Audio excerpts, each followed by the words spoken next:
game. They believe this game is the one where they turn the tide. And with that, we say hello, everybody. I'm Brian Custer, as always, with my partner, Rod Gilmore. We got Lauren Sisler with us as well. I'll tell you what, this first season in the SEC certainly has not gone the way Oklahoma thought it would be.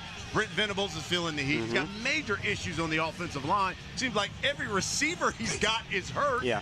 And there's still questions whether or not Jackson Arnold is the quarterback of the future here. Yeah, those storm clouds you mentioned started to break up a little bit last week in the loss to Ole Miss, and that's because Jackson Arnold had his best game at quarterback. After being benched for a couple of weeks, he showed up and played really, really well, such that Brent Venables said, he's my guy today, and he's my guy going forward. And the other good thing for Oklahoma was that they found their rushing attack for the first time in the SEC play. They had 147 yards, well above their average. So those are seeds that say they're coming.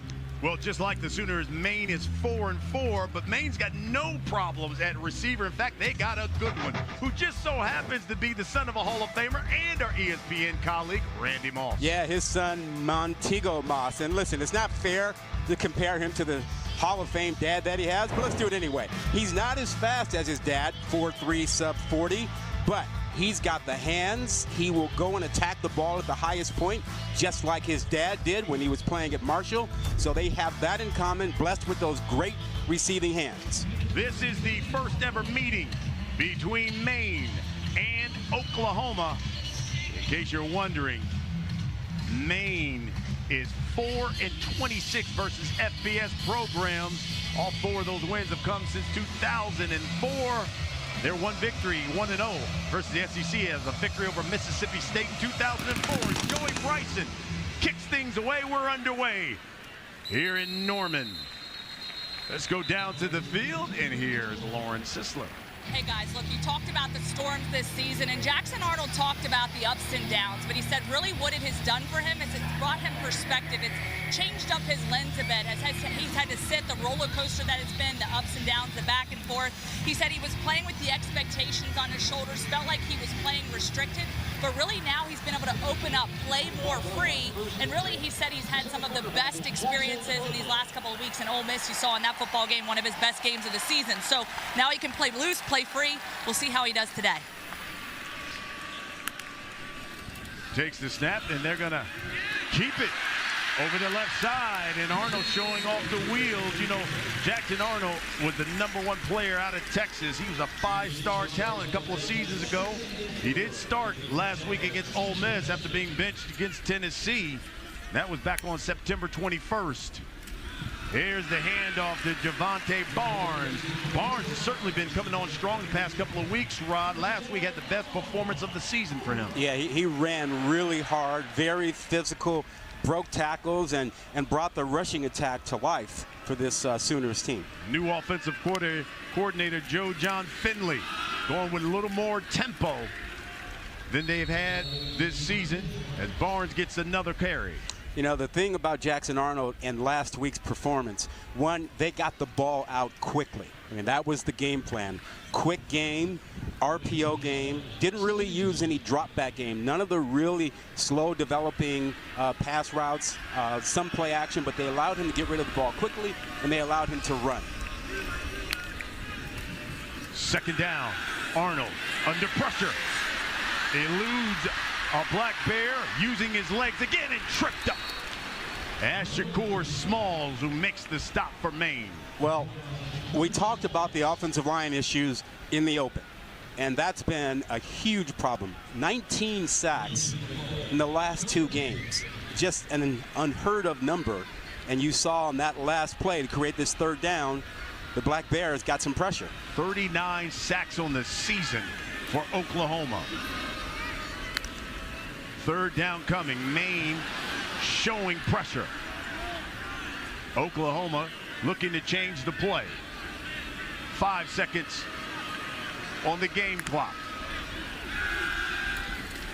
Arnold under pressure, eludes it, throws it away, and Oklahoma will punt things away. That is a huge beginning for Maine.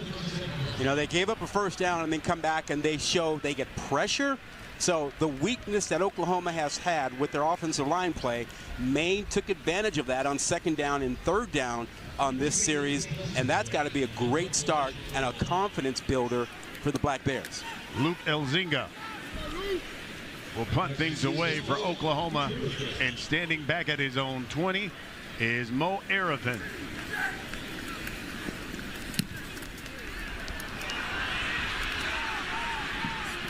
Short punt and rolls out of bounds at the 30, and that's where Maine will take over. Just a 31-yard punt for Oklahoma. So here comes Carter Peavy for Maine. Grad student, transfer out of Mercer. You know, he threw for a season high 279 on a career high 29 completions to 11 different receivers last week in the loss to Rhode Island.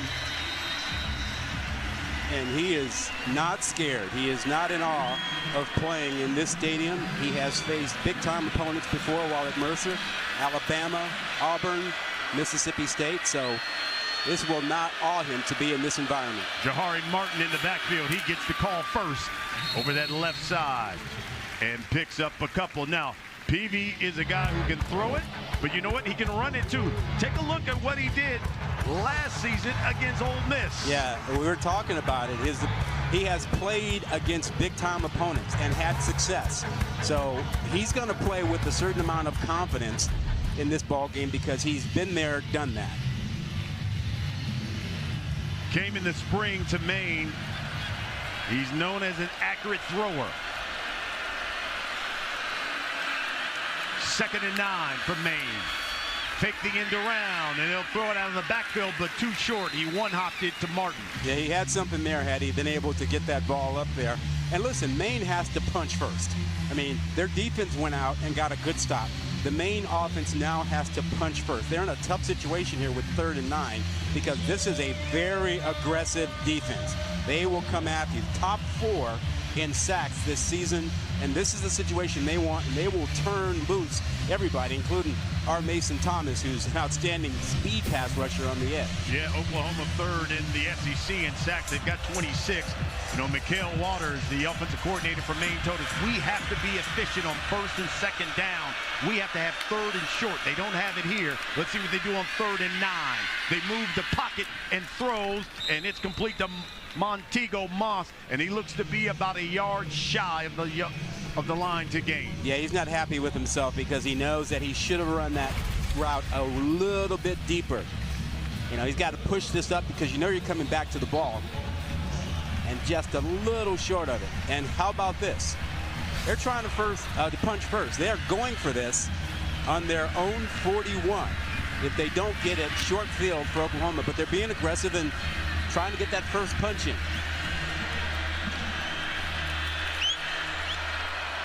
4th and 1 for Maine, and a flag comes in.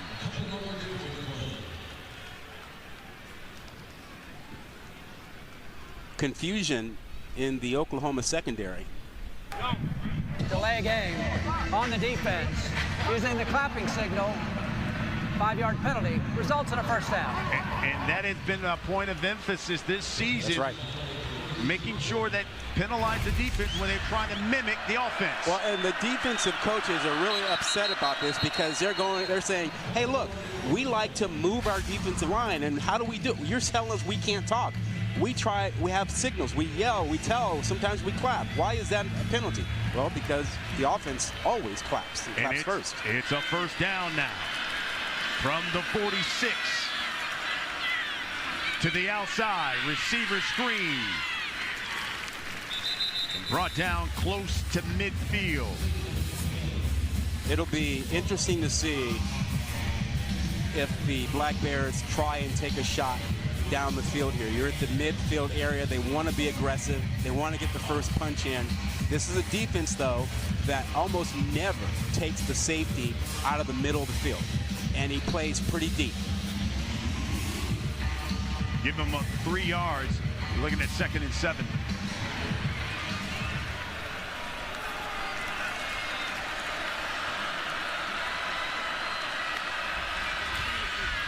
They'll keep it on the ground. That's Jahari Martin. And he's hit at the 49. I know that they want to grind it out and burn some clock, but running against this defense, first down, second down, it isn't going to get you a lot of money. That is what this defense does really, really well. Stop the run and get to the quarterback. And now you have allowed Oklahoma to turn their pass rushers loose.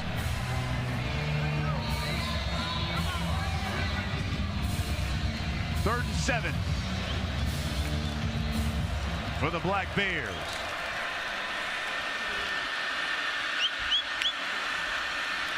Peavy throws, that's complete to the outside. That's the tight end, Cooper Heisey, and he's got enough for a first down. And this happens because Moss runs off the coverage. Look how he clears out, and there's space created, and that allows Heisey to get the catch and pick up the first down. This is a fairly confident-looking Maine offense. You know, we were talking with Jordan Stevens, the head coach of Maine, before the game, and I said, what do you want to see early on? He said, I want to see my guys come out here and compete. Yep, and he said, look, we're not going to be afraid. We want to throw the first punch. First and 10 from the Sooners. 48. Or 43. Check that. Peavy through the air. Incomplete. He was looking at Montego Moss. Down to the field. Here's Lauren. Hey, you guys talked about it. Peavy has played in several SEC stadiums, Alabama, Auburn, Ole Miss, and he said, look, the message to the team this week, don't make it any bigger than it is. Sure, there'll be more people watching, more fans in the stands, but just go out there, play our ball, play our best, and we'll see where the chips fall. He's a mature guy. Got married in December. Heck, he led Mercer to the FCS playoffs as well. And brought his wife from Georgia to cold country Maine and got away with it. Ryan Santana fist in the backfield. Peavy will keep it. Peavy's got a first down. Down the sideline. And Peavy inside the 10 and knocked out of bounds inside the 5. Billy Bowman saved the touchdown. Really aggressive play by the defense and the zone read.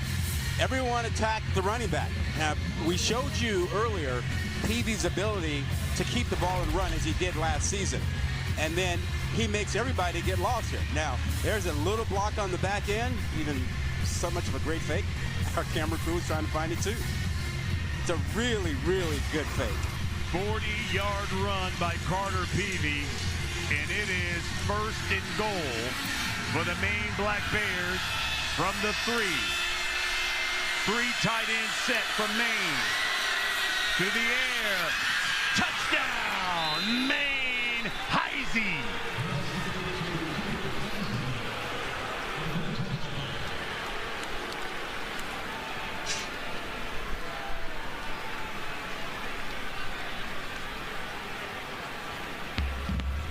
And there's a smattering of boos in the stadium now.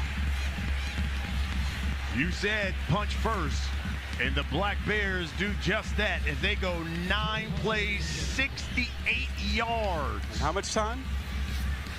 How about Carter Peavy, too? Led that clock. 40-yard scamper, went 4 of 6 through the air. Extra point is good. And it is Maine who strikes first. Heisey with the touchdown catch as the Black Bears roar first here in Norman.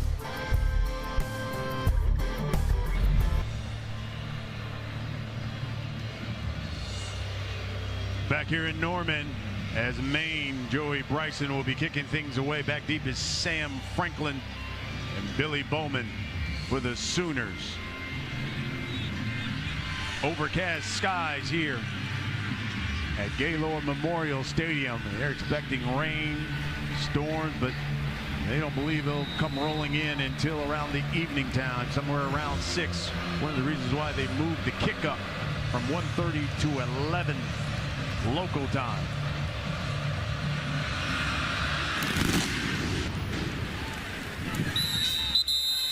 Maine, you talked about punching first, and I'll tell you what, they certainly did that thanks to Peavy. Yeah, this is a tough view, I know, but I want you to see the entire field and see what happens here. Oklahoma loses the edge, loses leverage when their defensive end crashes down, and Martin, the running back, comes out and around and blocks the remaining guy, the corner.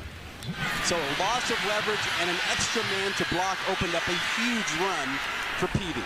Keep in mind, Oklahoma won their last 2 games against FCS schools 48-0 and 76-0.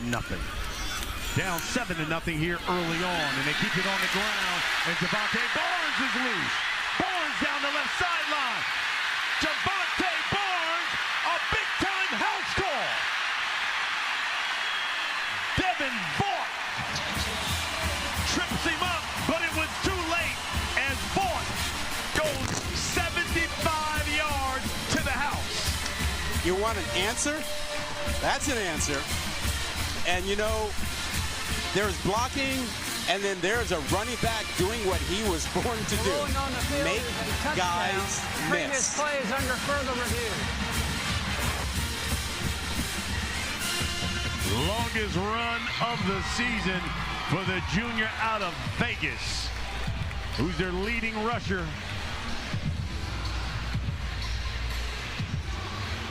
They're going to take a look to see if they got him. He was starting to run out of gas at the end there. Ooh, that knee. That knee may have come down at the 1. And where's the ball? Where's the ball when his knee touches? That's the real critical issue. That was a good look from our pylon cam. Watch how many guys he makes miss inside. 2 guys there who had the ability to make the tackle. After review, the player was down at the 1-yard line. It'll be 1st and goal at that spot. So a 74-yard run by Javante Barnes. Still longest run of the season for him and any OU player. If anyone gets the football down here other than Barnes, that'll be a shame. He needs to finish this off. In fact, that's the longest run for a Sooner since 2021. A guy named Caleb Williams ran 74 yards. Whatever happened to him? I heard he was pretty good. Yeah. Quarterbacking still, maybe somewhere? Yeah. So 1st and goal for the Sooners from the 1. Let's see if they give it to Barnes.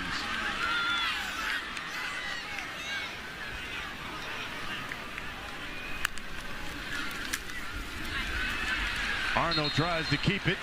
Yeah, see, that ball needed to go to Barnes. If he pitches that, Barnes in the end zone. Christian Thomas was the first guy to meet him and stop him. You know, we could see the rushing attack coming alive last week. There's an option to pitch it, and he doesn't. This time he gives it to Barnes. Barnes, full steam ahead. Touchdown, Oklahoma.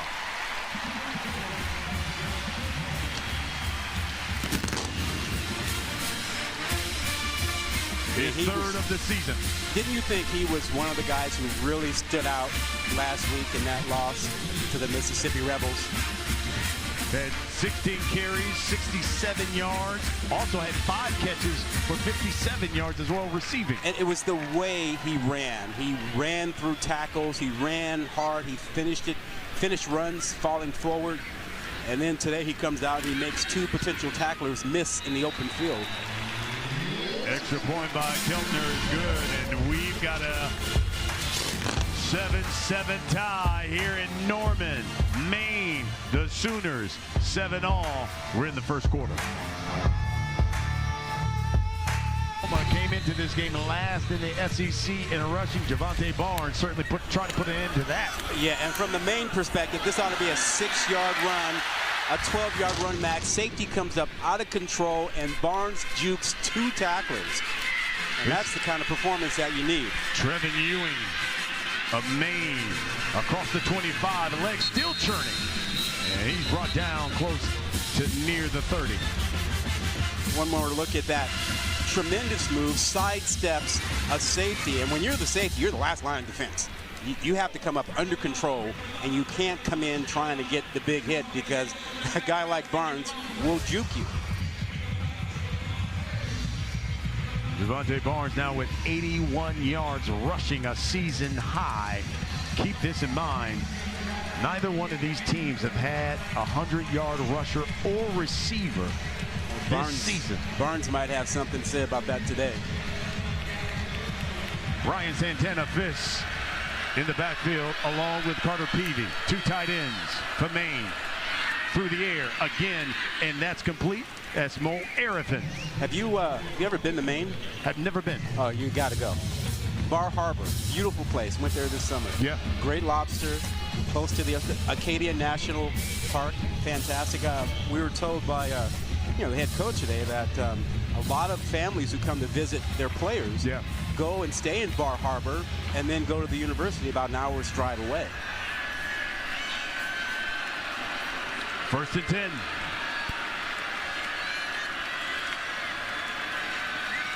This is Fiss. Bounces it to the outside. Maybe a yard. Too much speed. Too much speed. Yep. Brought him down. Inside out. Peyton Bowen coming from the inside, showing his speed to leave that as nothing more than a pickup of 1 or 2. 2nd and 8. Peavy has had 4 games where he's completed 70% or more of his passes. He can be incredibly accurate. Bunch set to the top of your screen. Peavy keeps it and got back to the line of scrimmage, and that was it. Yeah, and here they are, 3rd and long again. And this is the situation that they have to avoid. And they've mixed it up a little bit on 1st down, but I think to be successful today, they're going to have to throw it more on 1st down. They can't run 1st and 2nd down against this defense and hope to be in any better position than they are now. This is a tough spot. This is where the pressure shows up. Maine is 1 for 2 on 3rd down.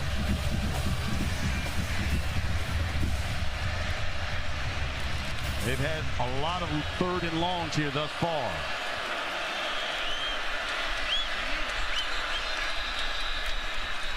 And they're going to call a timeout. First charge timeout, Maine. You can see Carter Peavy did not like the way the guys were lined up. We got 4:49 left here in the 1st quarter. We're all tied up at 7 here in Norman.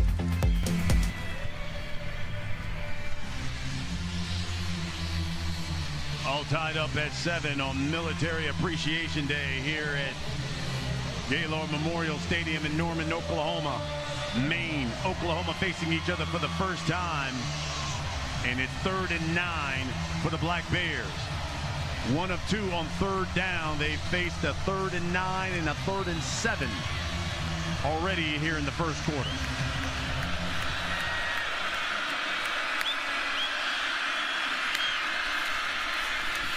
Peavy flushed.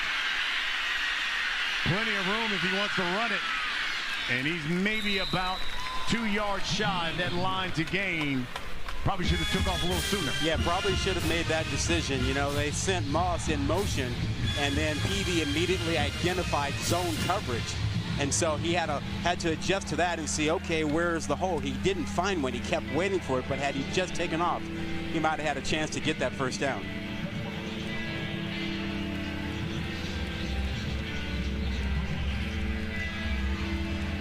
Aiden Cahogan.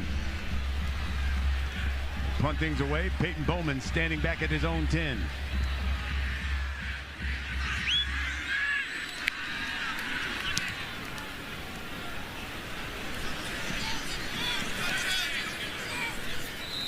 And down at the 16. Well, tonight at 7:45 Eastern, 6:45 Central on the SEC Network, we'll have 120th border battle. Kentucky, Tennessee. It's also available on the ESPN app, so that means you can watch it anywhere. Tennessee now ranked 7th. You know, the race in the SEC is wild, and anything can happen, and it wouldn't surprise me to see Kentucky rise up and make that a real close game. And especially with the college football playoff rankings coming out on Tuesday. On the ground, it's Barnes. Well, rushing the football is a pretty good approach for an offensive line that has struggled to protect the passer. It gives them an opportunity to be physical, to be aggressive, to get some confidence, and to move players around. To the outside, that's J.J. Hester.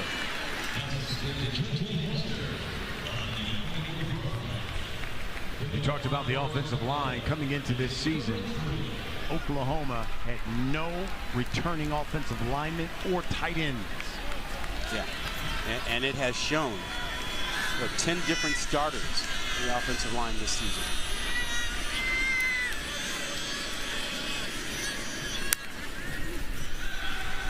Arnold swings it out to Barnes, and Barnes tripped up at the 42-yard line.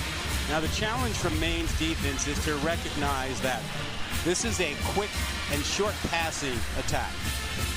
And you need to really focus on jumping, corralling those short routes. The quick passing game, the RPO game, Oklahoma has not shown an ability to throw the intermediate or the deep routes.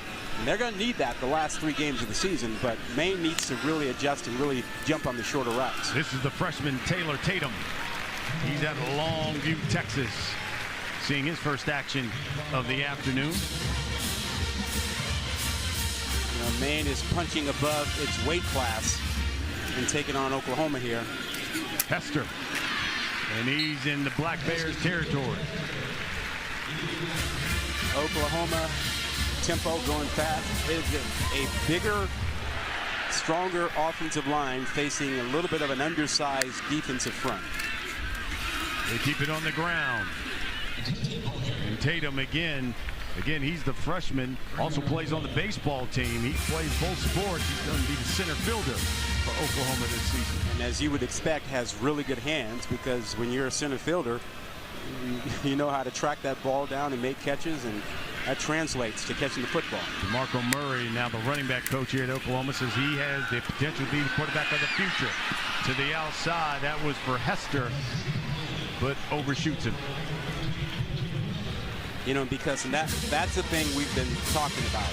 Making plays down the field. They really haven't gotten much production out of the wide receivers. I mean, they'd be happy to have Deion Burks back. That would help. But they struggled. And this is another 3rd down situation where you would like to see your wide receivers step up. 3rd and 7.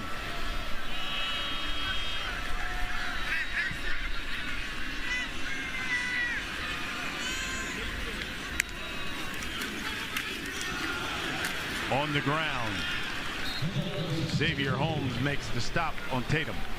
They're going to be about 4 yards shy. Let's see, well, Coach Venables, he's going to go for it. Yeah, this is a no-brainer decision. You're at the 40. The analytics say go for it in this situation. 4th and 4 for Oklahoma. They go 4 wide.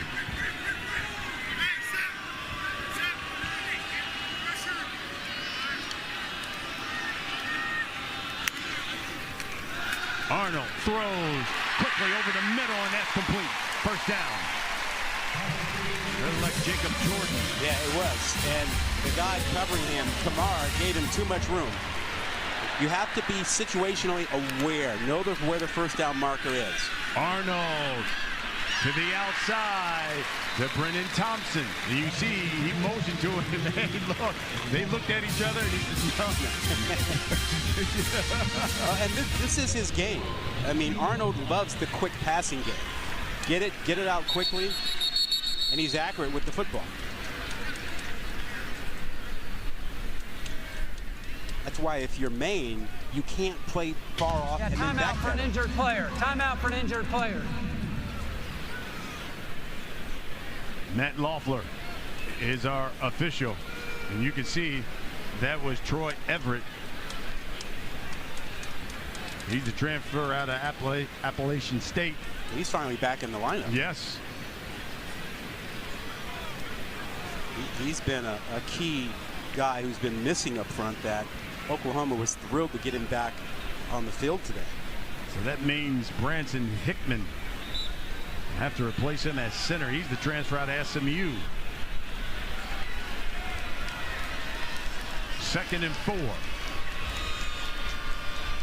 from the Maine 27. On the ground, maybe a yard for Tatum. Notice how Tatum does a nice job of avoiding a loss, fighting for the extra yard. Good running back. That will be the final play of the first quarter. So it'll be 3rd down for Oklahoma. They're tied up at 7. Playing Maine for the first time in program history. We'll be back here in Norman.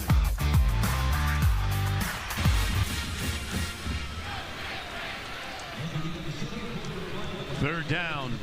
We're tied up at 7. We begin the second quarter. Oklahoma at the Maine 25-yard line. This is the 12th play of this drive. They keep it on the ground. And Tatum puts it to the outside. Cuts back. And brought down inside the 10. Kristen Thomas makes the stop. His ability to sidestep and move laterally changes everything. That play was stopped up inside, and he was able to veer out. Going with tempo. Again, they keep it on the ground. Tatum brought down at the 7. Keep in mind, Oklahoma's only averaged like 116 yards rushing. And they went for that $147 last week and got some confidence, and they're trying to add on to that today by really emphasizing the run. Already at 125 on the ground. And more. Down to the 1 is Tatum. Great lateral movement again. He's going to be a special running back. They say the running back of the future. He was the #1 high school running back last year, and there he is. And caps it off for a touchdown, Oklahoma.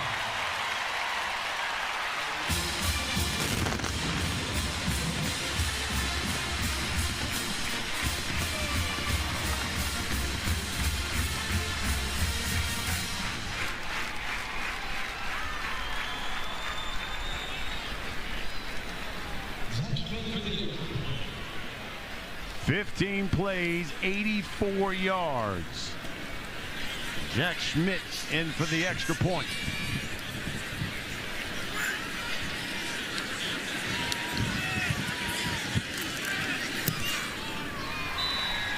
And the Sooners take their first lead of the game now, 14-7.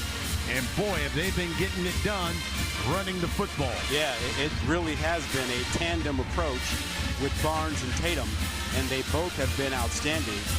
And this is the thing. Look at what they've done on the season, an average of 117 per game. 132 already today, and expected. They should be able to run the ball against Maine. They're physically superior, stronger, bigger. You would expect that. The other thing that we're going to look to see is, do they improve on the passing attack? That is something Oklahoma is going to need in their next 3 games. They're not going to be able to show up and just run over their next 3 opponents, Missouri, Alabama, and LSU. They're going to have that intermediate and that deep passing attack. Well, one of the things that the new offensive coordinator, Joe John Finley, who, again, was the tight ends coach, first time for him ever calling plays. This is Trevin Ewing from his own 1. Oh, and he's brought down at the 10. You can feel the momentum starting to flow for Oklahoma. Defense gets a stop. Offense, 15-play drive, they get a touchdown. Special teams comes up with a big play. Good tackle to put Maine back up in the shadow of their own goalpost. So momentum now is starting to roll with Oklahoma. So Maine is in trouble if they can't respond. Well, let's see what Mikhail Waters, offensive coordinator of Maine, and his Black Bears can do. Jahari Martin's in the backfield. They go with 2 tight ends from their own 13. Davey gives it to Martin. And he runs into a Boomer Sooner brick wall into Sam McCullough. Well, again, I don't want to keep repeating myself, but the strength of this defense is the run defense and attacking the quarterback on third down. And you keep running into that wall on first down, you're playing right into the hands of Brent Venables and the Oklahoma defense, because nobody is more creative about pass rush and mixing up coverages on third down than Brent Venables. Zach Alley, one of the defensive coordinators, along with Todd Bates and Dave Alai. Peavy throwing on the run and complete. Mason Gilbert. He's a guy at 6'7", 6'8", big target. Great catch. Yeah, I mean, that ball was a bit behind him, and he reached back and got it. That's a huge first down for Maine, a chance to get some momentum going. But Gilbert, you mentioned 6'8", 255. That was pretty athletic. He'll go with tempo here. And he'll give it to Martin. Maybe a yard.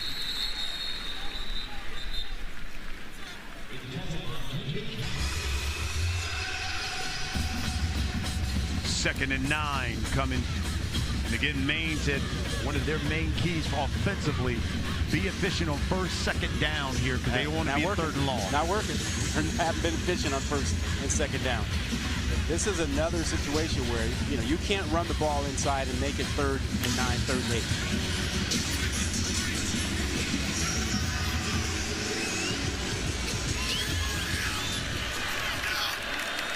Maine to go with 2 tight ends. Heisey in motion. Watch the pressure off the back. Peavy escapes. Throws back to Heisey, who's down right there at the 24. Flag, though, on the play.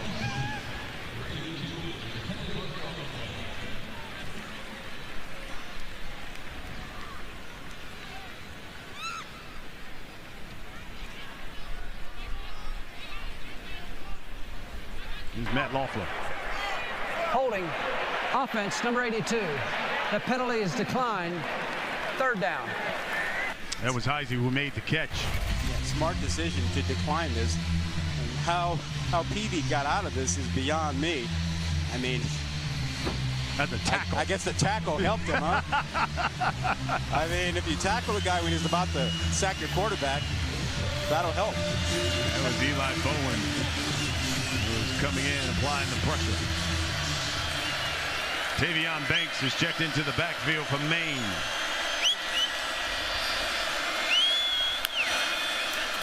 Peavy rolling out, flag. Looks like there's going to be another hold. And then maybe Heisey again. Yeah, well, see, this is the problem. When you get in that 3rd and long. Holding, offense number 82. That penalty is declined. It is 4th down. It's asking these guys too much to try and block these speed rushers and these athletic guys coming off the edge. And you see again, Heisey just grabbing and manhandling the guy. You have to make something on first down to give yourself a chance and avoid that long 3rd down situation.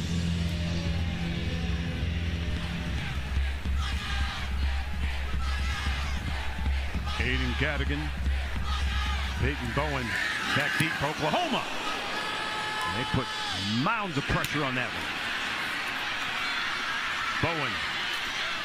Ooh, he's hit at the 40. That's where the Sooners to take over from their own 40. We're in the 2nd quarter. Oklahoma.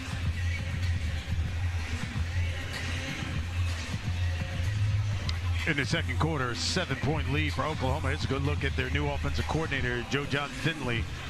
He's the new offensive coordinator. You know, one of the things he told us was, he said, compared to what I was seeing early on to what I've tried to do is, number 1, create positive plays on 1st and 2nd down, and then go more up-tempo. We've seen that going more up-tempo. We have, and those rankings, to put it bluntly, are just awful. And so they had to do something, and Brent Venables fired Seth Luttrell and replaced him with Joe John Finley.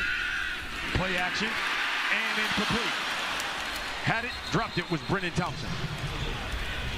Don't you feel like this is sort of an audition for him as the new offensive coordinator, Joe John Finley? And it's a tough situation for him because he's close friends with the guy who was fired. Yes, Seth Luttrell.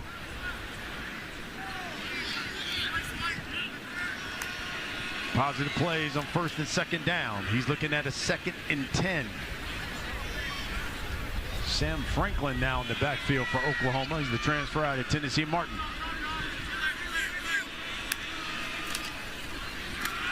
And here's Sam I am. Good 4-yard pickup to the 44. We have not seen Bauer Sharp, tight end who is the leading receiver for Oklahoma. We've not seen him even really be targeted yet.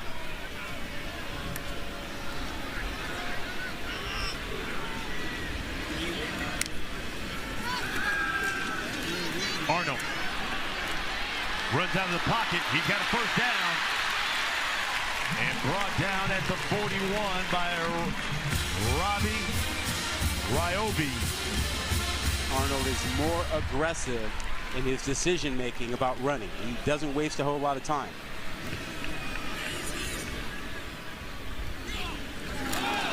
Oh, look at that snap. Way over the head. And Arnold will take it and just throw that thing away. Well, he might get a flag. I don't think that ball crossed the line of scrimmage. Total miscommunication here. Intention of ground. The quarterback was outside the pocket and got the ball beyond the line of scrimmage. 2nd down. Yeah, so no grounding. He was outside the pocket. It wasn't clear that, at least initially, whether the ball had passed the line of scrimmage. So great play to save a lot of yardage by Arnold. Back to pass again. Plenty of time. Got a man open. As Jacob Jordan brought down at the 20. That is pass protection. This offensive line has been maligned most of the season. But this is a long, slow, developing cross-country route. And Arnold had all the time in the world. He keeps it this time. Here's a flag. He's brought down at the 19. That was a 24-yard pickup, that pitch and catch to Jordan. Holding. Offense number 77. 10-yard penalty. 1st down. Etho Zaida. Zaida is the left guard. Been some shuffling around with that offensive line. They're playing 3 tackles this week, rotating folks. But there he is, left side of your screen. A little grabby.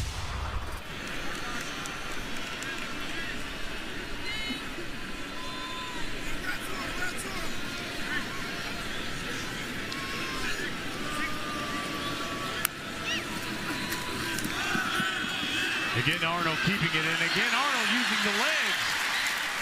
He gets down to about the original line of scrimmage, maybe a yard more. You can see the difference in speed and athleticism with Oklahoma's offense against this defense. Any amount of space, they're able to really use and take advantage of it.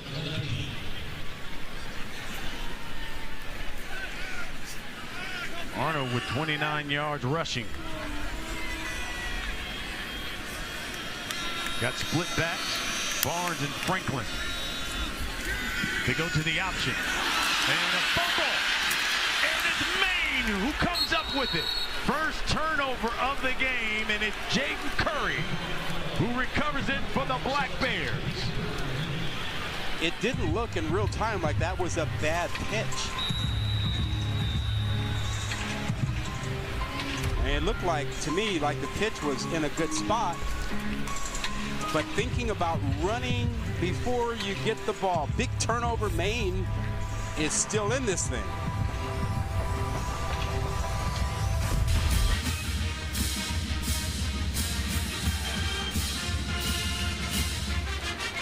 (14-7) is our score here. Do you know the Sooners in their 4 wins, they've outscored their opponents 56-6 off the turnovers. But in their 4 losses, take a look. They've been outscored 41-0. First turnover of the game, and it's Maine looking to capitalize. Well, and the other thing is that turnover lost opportunity, lost points opportunity for Oklahoma because of where it occurred in the red zone. Last 6 games for Oklahoma, including today, They're -7 when you talk about the turnover margin. Diamond. And that's incomplete as Peavy was looking to throw it to Eli Mahan.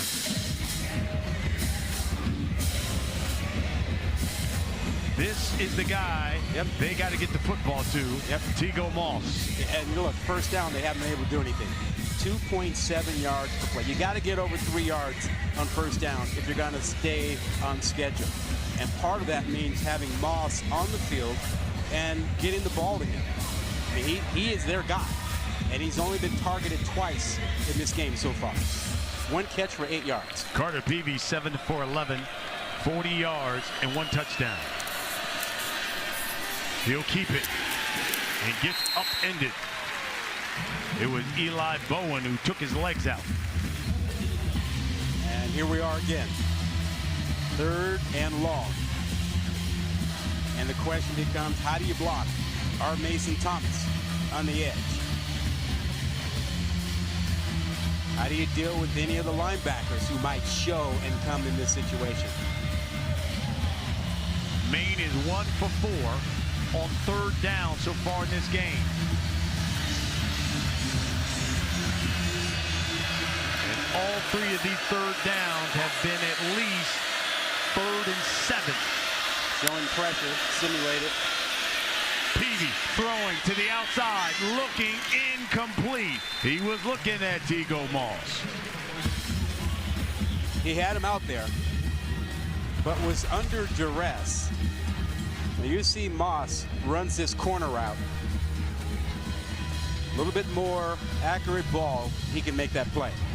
And I'm looking, there's 2 receivers that are going to the same direction. Can't happen. Can't happen. Blown assignment. Maine a punted away from their own end zone. Peyton Bowen standing at his own 35. Short kick. Oh, wow. Wow, that thing goes out of bounds around the 40. That is like a turnover.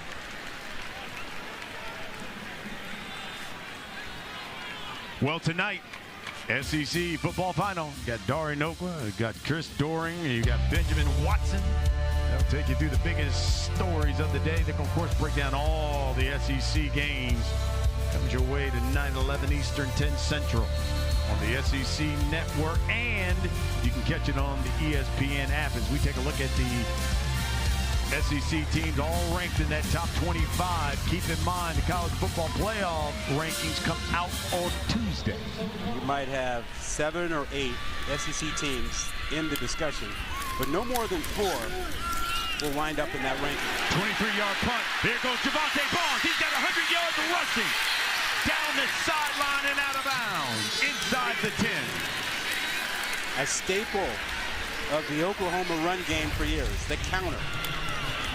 They pull a guard and a tight end. Come around, outnumber Maine with blockers and patiently waiting to find his hole to Barnes. Over the right side to Barnes again. Still legs turning. And they're going to mark him down at the 1. Javonte Barnes now with over 100 yards rushing. First time this season Oklahoma has done that. Commitment to getting the rushing game established, and Barnes is doing it. And he'll just walk in to Jackson Arnold as he gives a military salute. And the Sooners up now 20-7. He's got to go shake the hand of his man Barnes, because Barnes had a tremendous fake and took a wicked hit. And that was the reason Arnold was all by himself. Jack Schmidt in for the extra point.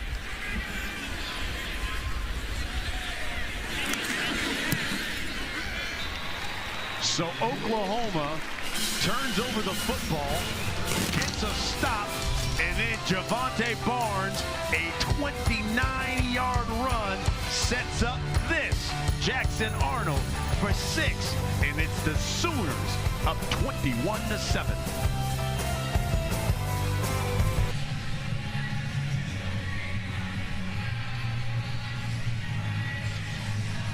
21-7 our score here in the second quarter. Javante Barnes, 121 yards rushing. That's the most by Oklahoma running back since last December.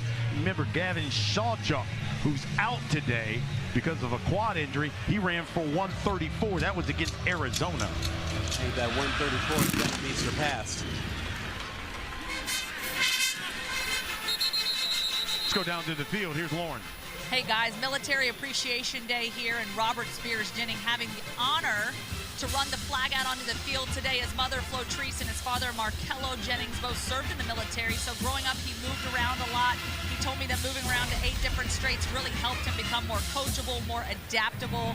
And it's all about discipline. So here's 2 things that he lives by. You see him on his cleats. The first one, the first saying, stick to the script. God's already got your life scripted out. Head down, keep working, stick with it. On his other cleat, you're going to see I need one. And that one comes from his mother, Flo Treese, always saying when she needs a big play from him, you can hear her shouting it out in the stands. And those sayings you'll see on each of his cleats, as I mentioned. 2 things he lives by. And we want to thank his mother and father and all our military men and women for their service to our country. Amen to that. He certainly turned into a vocal leader. That's complete to Joe Gillette. What a job Robert Spears Jennings has done as far as leadership. Last 6 games he started, had round up about 41 tackles for Oklahoma. Had 6 of those against Tennessee alone. And it doesn't matter how loud the stadium is, you always know where mom is sitting, and you know her voice. Absolutely. Doesn't matter. 2 tight ends. 2nd and 6 here from Maine.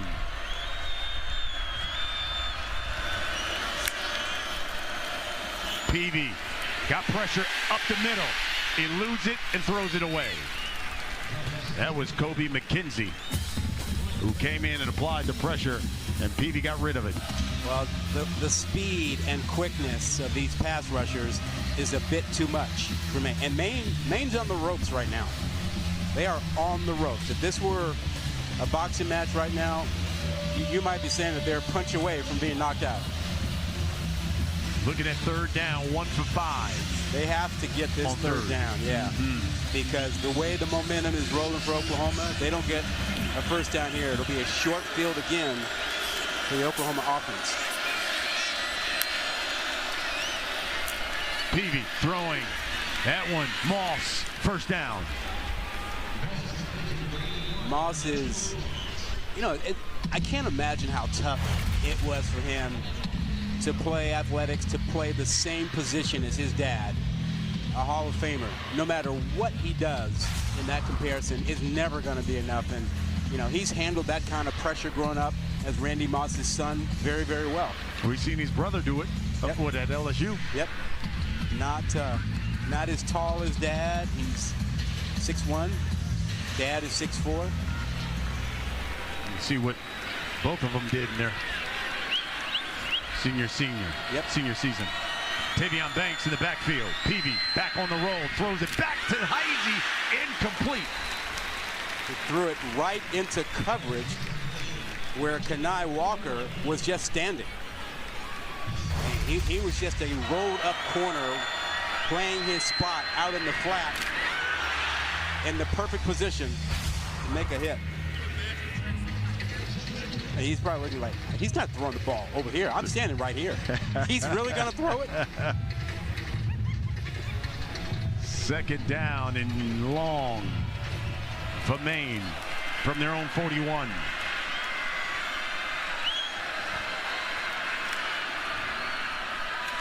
On the ground is Banks to the 45. What does Maine do to give Peavy a little bit more protection? You use an extra tight end. You have your running backs chip on the outside. Do you move the pocket? They have to do something to get Peavy a little bit more time. And if you're Maine, you want to talk about the urgency to score here. Yep. You defer, you get the ball to begin the second half. You want to go into the half with a score and then come out and get the football again. That's right. Big 3rd down for Maine. 4:30 on the clock. Peavy under pressure, throws. Here's Banks. Eludes one sooner. And he's maybe about 2 yards shy of a first down. Another big decision here for head coach Jordan Stevens. Not much of a decision. He's got to go get this. They cannot turn the ball back over to an Oklahoma offense that is rolling right now. This is a chance to pick up a first down and to stay connected. They are on the ropes right now. And they're going to decide to punt it away. Wow. Wow. We'll see what the remaining 4 minutes brings, but I can understand he doesn't want to miss it and give Oklahoma a short field. But I feel like you got to go get that one.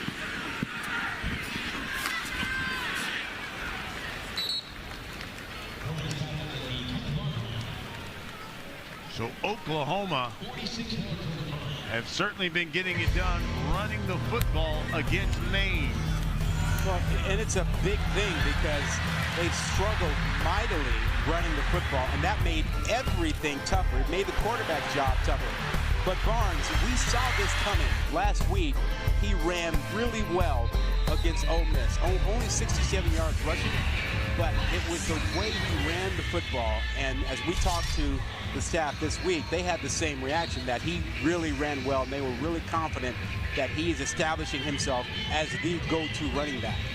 Oklahoma with 199 yards on the ground. That's the most they've had in the first half. You got to go back to 2019 when they had 228 against UCLA. Under pressure was Arnold, and that pass is incomplete. He was trying to get it to Tatum, and Jermaine Baker was the guy applying the pressure to Jackson Arnold. Yeah, and if Baker's eyes, I'm sorry, not Baker, if Curry, 17, if his eyes are following the ball, he's got a pick. And he was focused on the running back. I understand that, but if he's paying attention, that's a pick right there. Arnold, plenty of time. Now flushed out of the pocket. Throws on the run. He's got a man. He's got it. J.J. Hester is going to the house. 90 yards.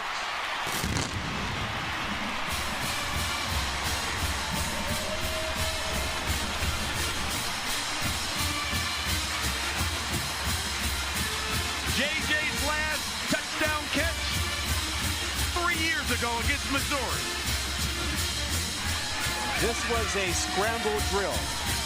Arnold extended the play, and Hester did exactly what a good receiver should do. Get to your quarterback's vision, go deep. Either you're coming back to the quarterback or you're going deep.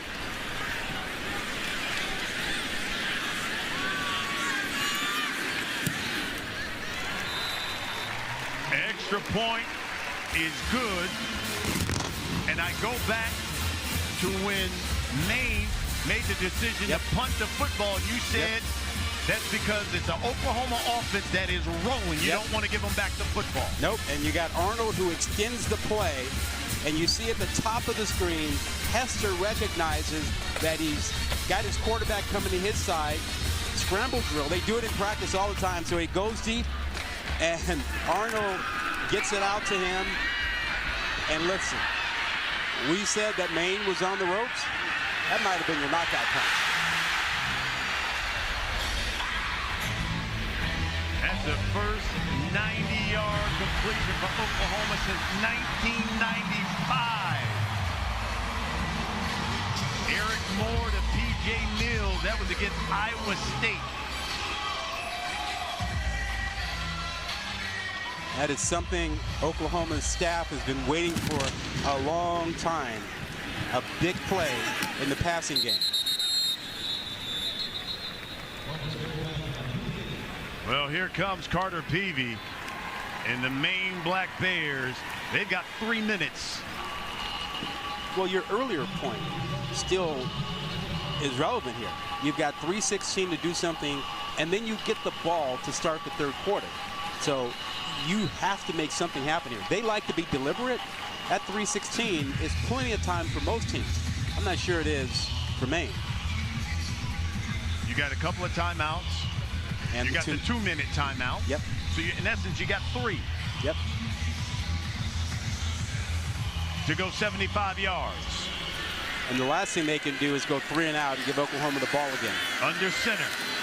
End around, jet sweep. As Trevin Ewing.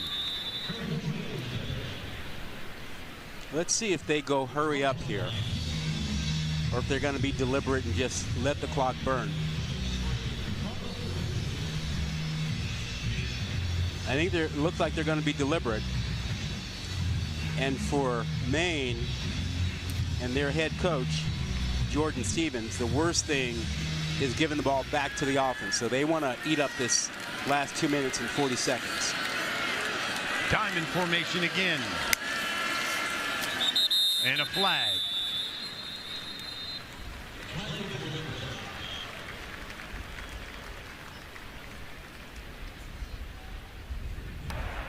False start. Offense, number 57. 5-yard penalty.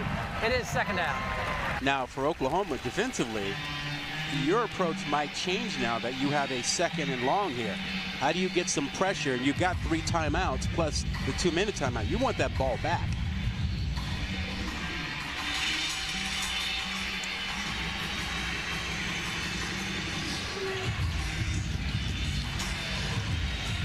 Coming up on the 2-minute timeout.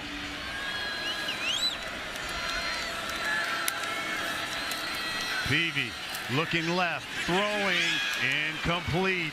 He was looking at Mo Arathan. He wasn't open. Eli Bowen was all over. That's their best cover corner. Yep, and he was all over that. It wasn't even close. I mean, you cannot cover better than this. He is in position. One more step. He might have stepped in front of that thing. 3rd down. 3rd and 8. 2 for 7 on 3rd down is Maine.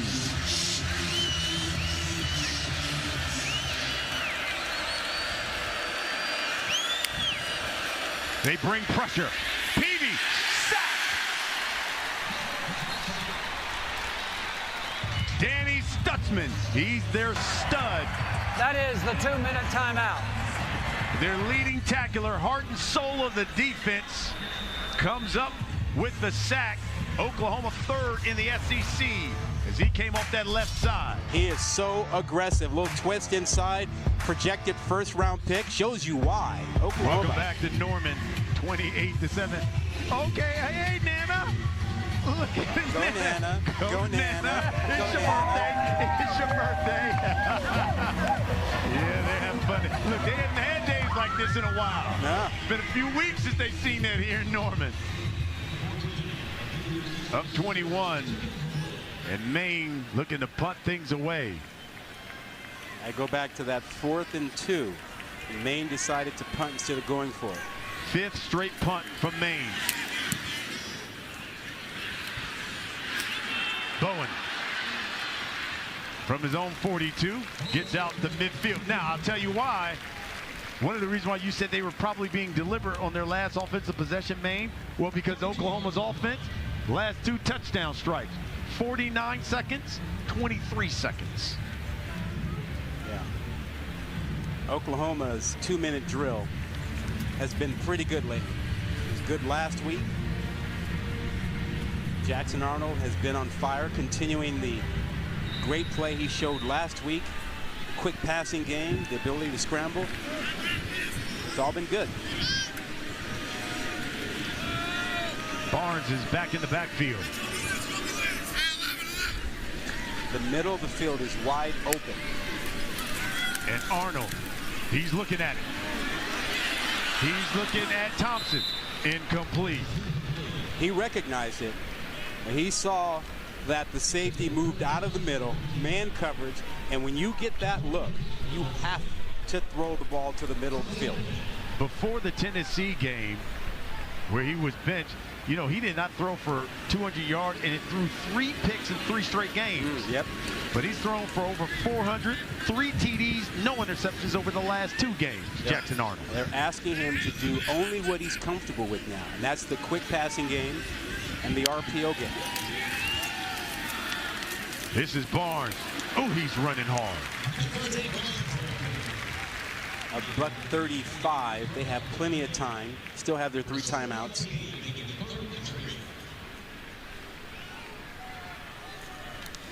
Barnes with 128 on the ground and more. That left side of the offensive line, Logan Howland, Jacob Sexton, doing a really great job on that last play. 15 more. That one to the outside, incomplete to Jordan.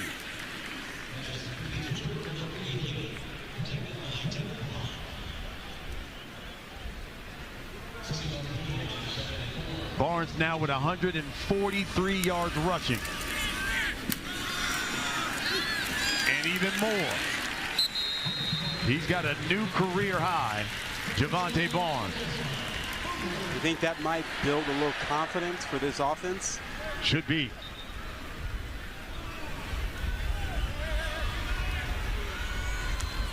From the 15, Arnold looking, throwing. That's Bauer Sharp, the tight end. He's inside the 10. Well, look at there. We've been waiting for Bauer Sharp all day to show up. He is a tremendous tight end. Great size, catches the ball well, really good blocker, leads the team in receptions. He's been the go-to guy while they've waited for the wide receivers to become more productive. Under a minute left in this half.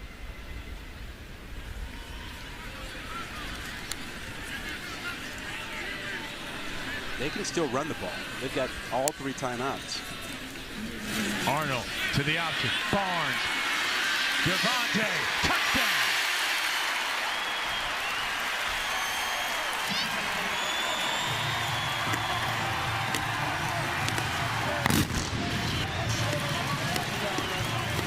Too much speed. Too much speed, too much athleticism on this Oklahoma offense compared to Maine. Barnes just showing you he can outrun the defense. Minute 17 is what it took Oklahoma. The score 6.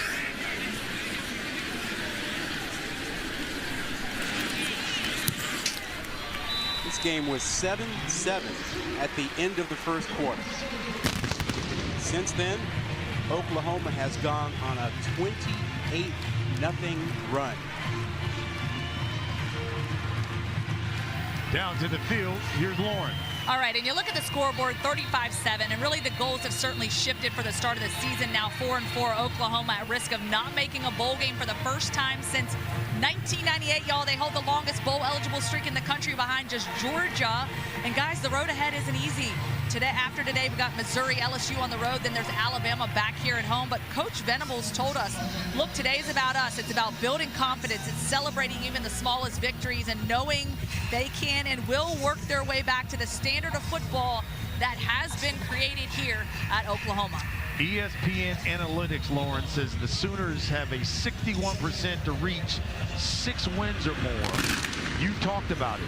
They have appeared in a bowl game in each of the past 25 seasons. Second longest active streak in the FBS behind Georgia, who has 27 straight seasons. And this is what they're facing after the Maine Black Bears today. They've got on the road to Missouri, they've got Alabama, and they've got to go to Death Valley to take on LSU. Not an easy road at all, which is why this game is so important to get Oklahoma to 5 wins, and then they'd have to get 1 out of the last 3 to be bowl eligible. Hard to think that we're talking about Oklahoma just trying to become bowl eligible. Yeah. That is a marked change in difference. Maine will get the ball to begin the second half, but Oklahoma, 21 points in the last 6 minutes. 4 touchdowns have come on the ground. You know, they only had 7 in the first 8 games. They got 4 of them in this quarter. And they're up 35-7 here at the half in Norman. Looking to put an end to that losing streak. They're up 28 here at the half.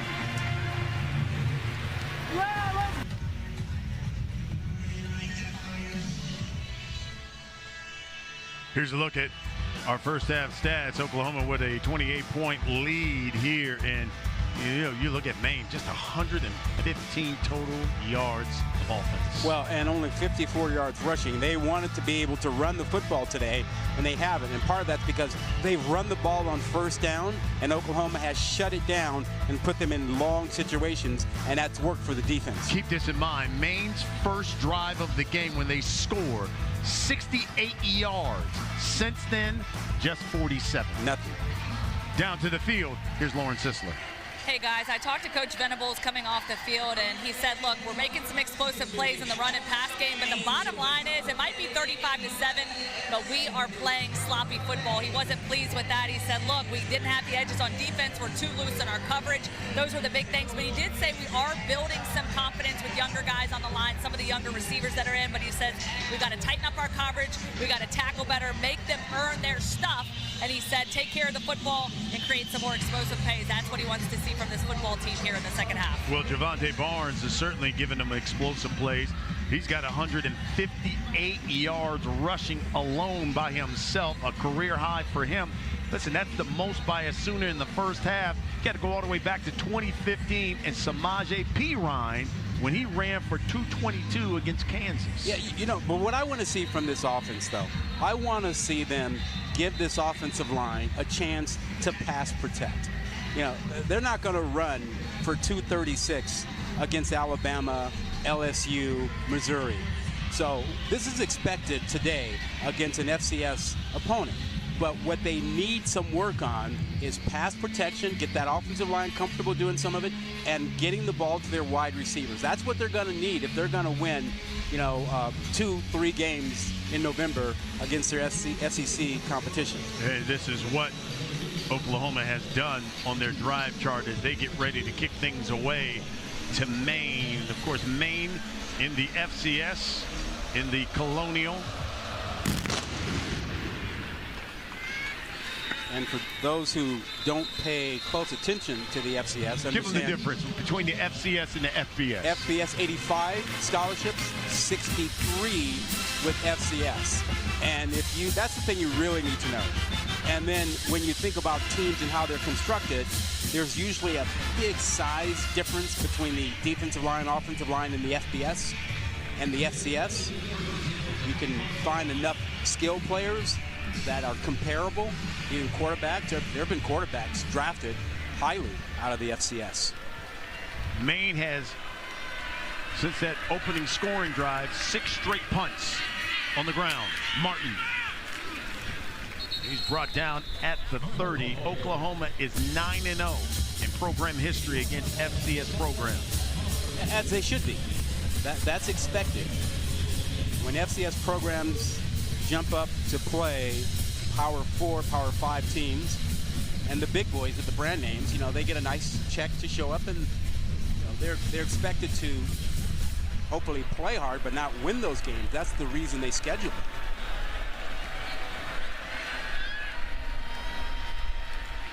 Peavy again to Martin.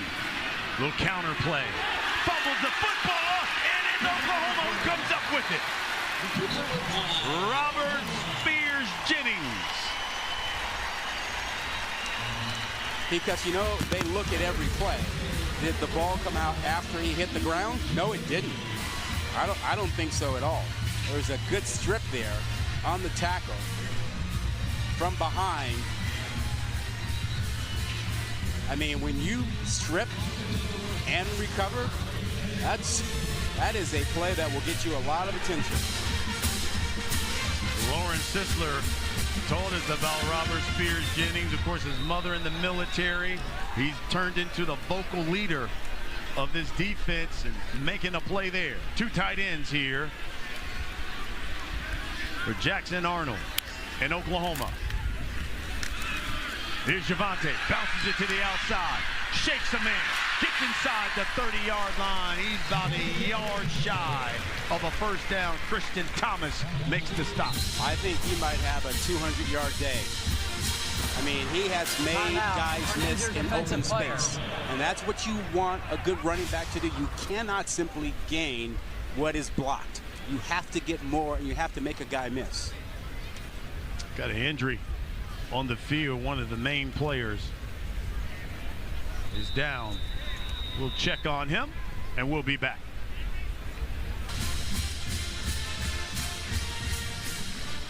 Jackson Arnold last week went 22 of 31 for 182 yards through the air, 2 touchdowns. Look at what he's done here today. 9 of 15 for 166 and 2 more tutties. I think he's starting to feel like he's the guy. I mean, Brent Venables told us yesterday, he's the guy right now. He's the guy going forward. So having your head coach give you that kind of confidence after being benched for a couple weeks is a big thing. 2nd and 1. Through the air, and that's complete to Bauer Sharp, the tight end. Driven out of bounds at the 21.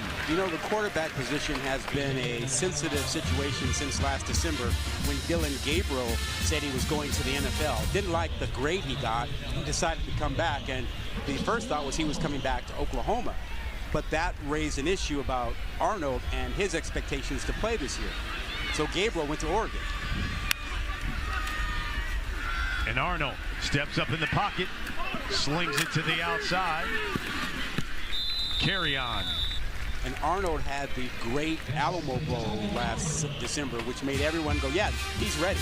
But then this season, he got off to a rocky start. In comes Michael Hawkins Jr. Hawkins comes in, has a couple of great games, then a rough game, and now Arnold is back in, and he is taking control of this position.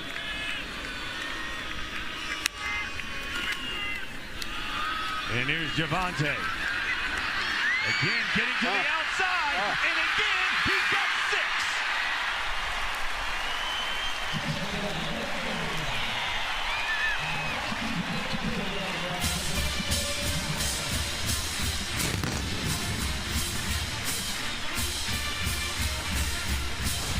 He simply refused to be tackled.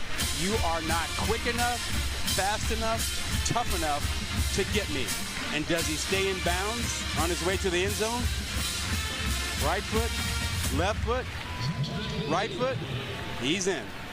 Good look from the pylon cam. 3rd touchdown of the day for Javonte Barnes to go along with his 186 yards rushing.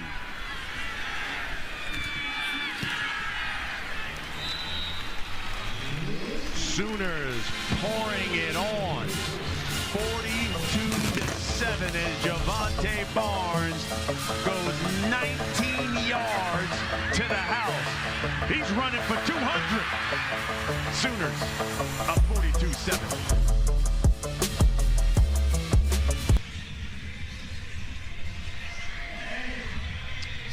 Javonte Barnes, 186 yards on the ground. Career high for him.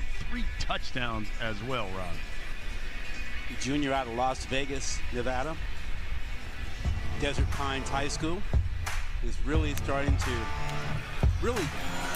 take control of this running back spot. His ability to make guys miss has really been on display today. The running back coach, DeMarco Murray, told us yesterday, this kid is coming on, and I think is really finding his stride. And he couldn't be more on the point. He came into this game with a 374 yard rush. He's got nearly 200 already. Here's Trevin Ewing from his own 15. He gets it to the 25, and that's where Maine take over. You know, 5 of Oklahoma's 6 touchdown drives have been less than 2 minutes. This last one just 136. And now here's Carter Peavy in Maine, down 35, looking to go 75 yards. They haven't scored since the opening drive of the game. Well, we talked about them really having to throw the first punch, which they did. It was just the only punch that they've thrown today. And they really haven't gotten Teagle Moss involved enough in this ballgame.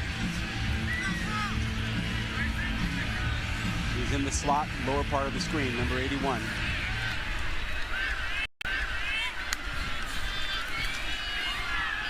Peavy, he's looking for him. And Moss Hit by Billy Bowman, incomplete. He tried to make a one-handed catch. Yep, he was going for the, my dad makes his catch all the time. And he almost came up with that.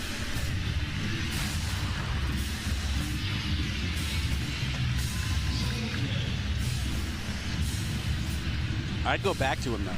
I mean, when he's in that slot, and they know that Oklahoma's playing zone, he can run that cross-country route behind the linebackers and in front of the safeties.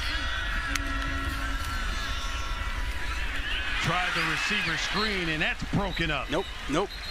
When you are facing man coverage, you cannot throw a wide receiver screen. You know why? The man who is catching the ball is in man coverage. He's going with him into the backfield. You cannot throw a wide receiver screen against man coverage. Eli Bowen broke that up. So 3rd and long again.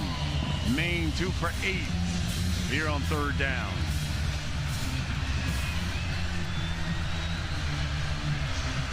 Sustaining drive has been a big issue for the Black Bears. On the ground. Santana Fiss. Nope. Maybe a yard. You know who's inside there? Danny Stutzman? That's the man. He came back this season instead of going to the NFL. And he is projected to be a 1st-round pick. Comes from an athletic family. His father, Steve, played football. Mother, Susie, played basketball at Baylor. His sister, Sabrina, plays softball at Florida State. So he comes by it honestly. It runs in the family. 3rd straight 3 and out for Maine.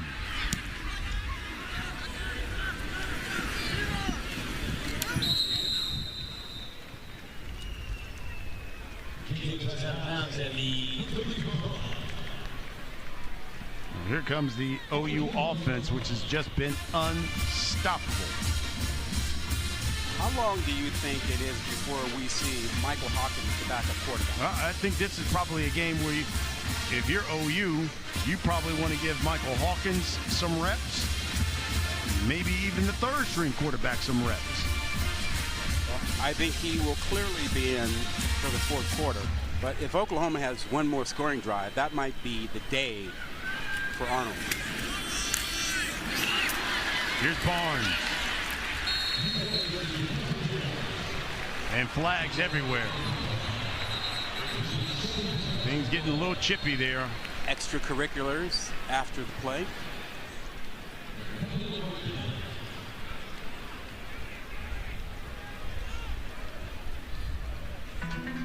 Look at Eddie Pierre-Louis, 55, the right guard, was in the middle of it.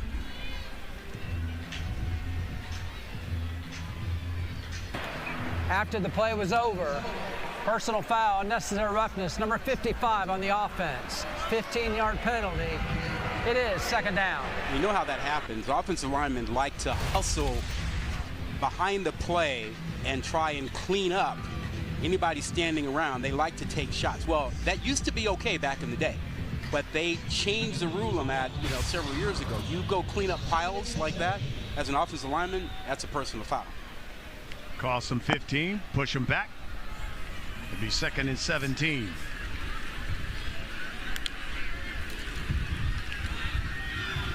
Arnold's going to keep it. Dragged out of bounds. That'll draw a flag. Got to let him go. Shakur Smalls. You're exactly right. It's dangerous over there. A lot of things, a lot of people. There is no foul for a horse collar tackle. It's 3rd down. Oh, I didn't realize they thought it was a horse collar. I thought he simply had. He took him to the ground out of bounds. Okay, you let it go and then grab the jersey. Yeah. I thought it was taking him to the ground out of bounds when he was clearly out.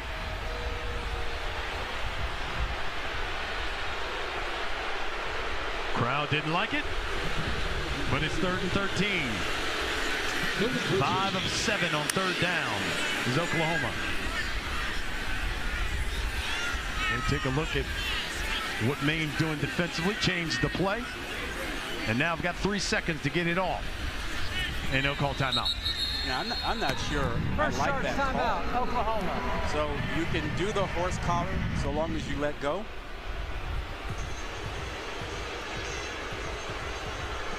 Dude, that might be the first break that Maine has caught all day. And that's what Coach Venables talking about. That's what he's saying. It's like, look, you don't have to take him to the ground. I mean, the fact that you grab the collar. I got you by the horse collar. I would have called that one. Oklahoma looking at a 3rd and 13 here from their own 30. We had talked about the offensive line issues, and they've given up going into this game a total of 39 sacks, 25 of them in the past 3 games. So far today, 0.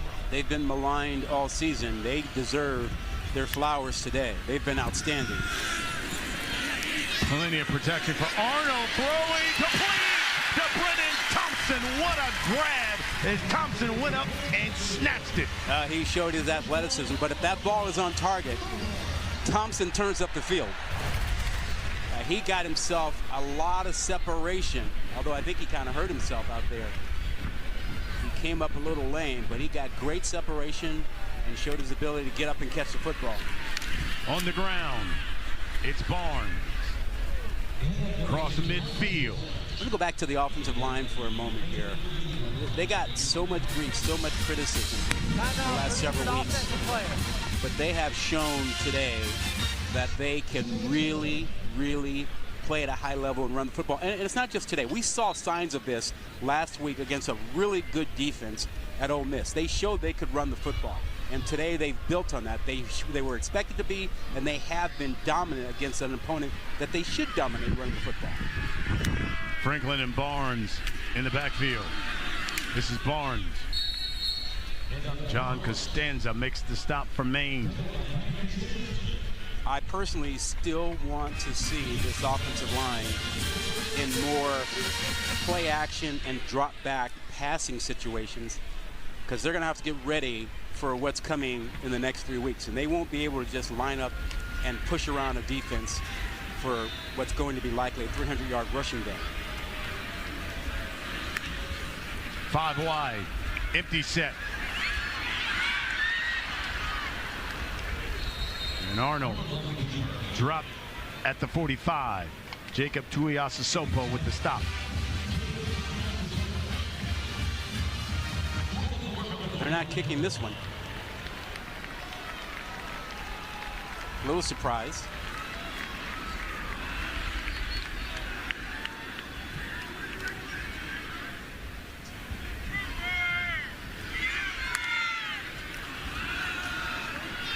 Again through the air. And again, a first down to J.J. Hester. Hester's having himself a day. He had the 90-yard touchdown catch and run in the first half. Comes right back with another catch here. 6'4", 203 pounds. 5th-year senior out of Tulsa, Oklahoma. Transfer from Missouri. They need him to play like this the remainder of the season. He's got a career high 112 yards receiving. Barnes plows forward for a couple.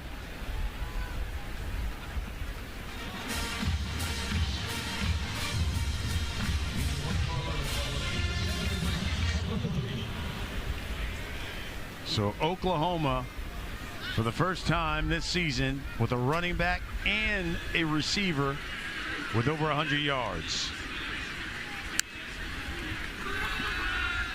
Through the air, Arnold swings it out. That's Franklin.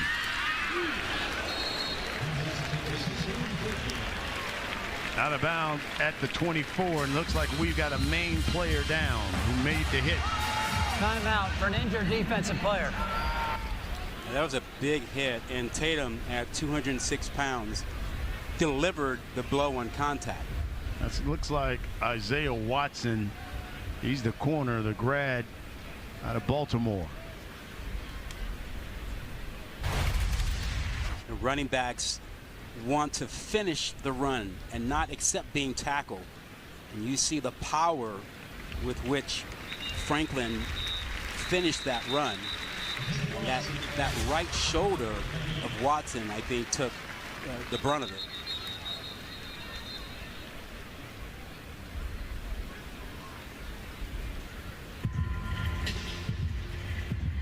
You know, when it comes to tackling, you don't want to receive.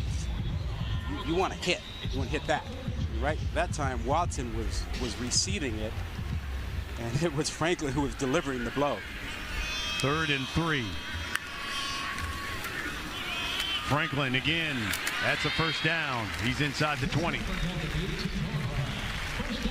Oklahoma getting some reps for some of the 2nd and 3rd stringers. Franklin showing what he can do after Tatum and Barnes have carried the ball most of the way today. Franklin's the redshirt junior, the transfer out of Tennessee Martin. He's more of the speed guy. We talk about their running backs. Here's Arnold. Blocker out in front. And he's run out of bounds at the 9. Can I be nitpicky for a moment? I don't want to run him now. I mean, the game is in hand. I don't want my quarterback of today and my quarterback for the rest of the season to take any hits he doesn't have to. There's no reason to have the quarterback run game operating right now and have him take more hits, in my opinion. Well, here's Javonte Barnes. He's a yard away from 200.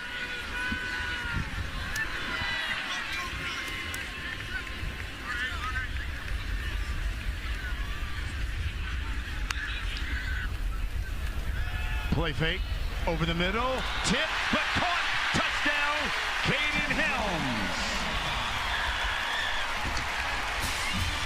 No catches on the season and his first career touchdown. Good for him, and what an adjustment Helms made on that ball. As you mentioned, it was tipped, so he was expecting the ball in one spot, and then when it got tipped, he had to adjust and reach back for it and came up with it.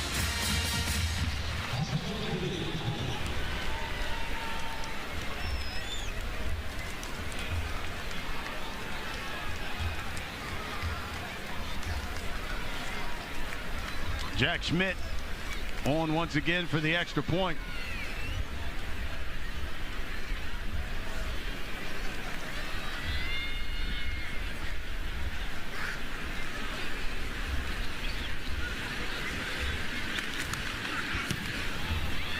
Jackson Arnold now with 2 touchdown passes through the air. He also has 1 on the ground as well.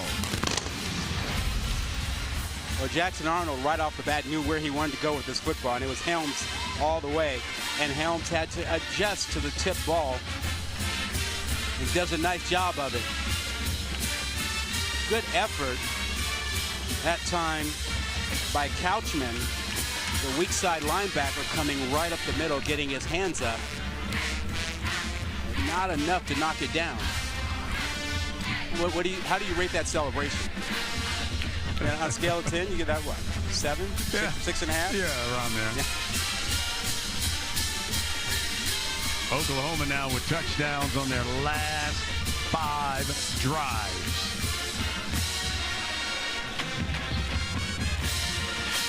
They're now up 42 on Maine.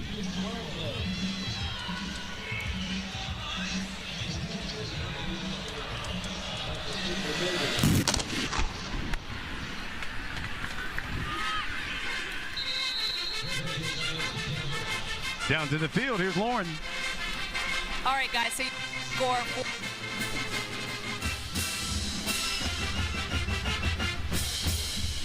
Did you hear, Lauren? No, I think if we get a mic situation straightened out, and we'll hear from Lauren a little bit later on. You know, if you're Maine, the one thing you don't want to do is look at the scoreboard. And offensively, you want to get yourself, you know, back on the right track. So it's focus on each play.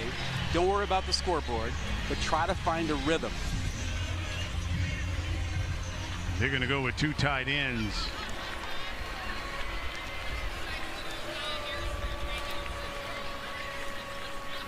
And this is Tavion Banks. Tavion maybe a yard. This is a very difficult defensive line to run the football against.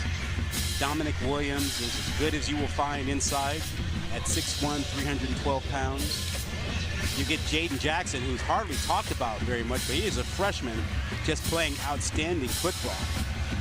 He's been incredibly consistent. Watching him on tape, it was hard not to notice him. He's a true freshman.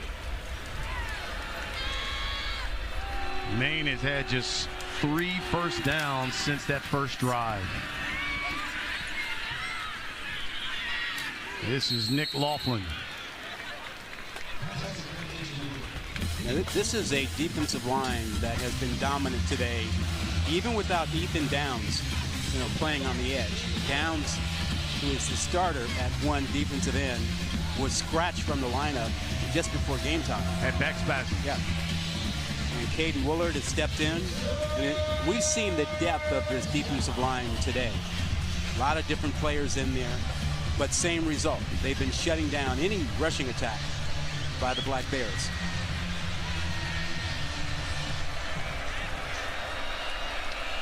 Third and 5 from Maine. Here comes pressure, and they got him. Who didn't get there? There were so many shirts there. David Stone, the freshman, who's 6'3", 295, was the one who gets the tackle. But there's so many gray shirts in there. I mean, Woolard, number 90, was being close, so he was being held. Otherwise, he might have gotten the sack on his own. But no time to find the man who was wide open, Mr. Moss. Second sack of the afternoon.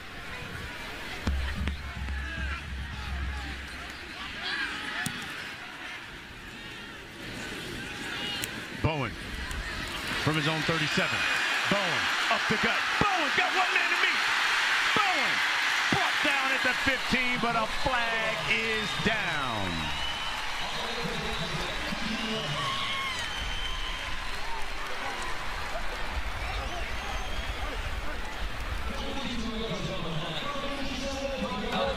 During the return, holding, receiving team, number 38. It's a 10-yard penalty from the spot of the foul. It is first down.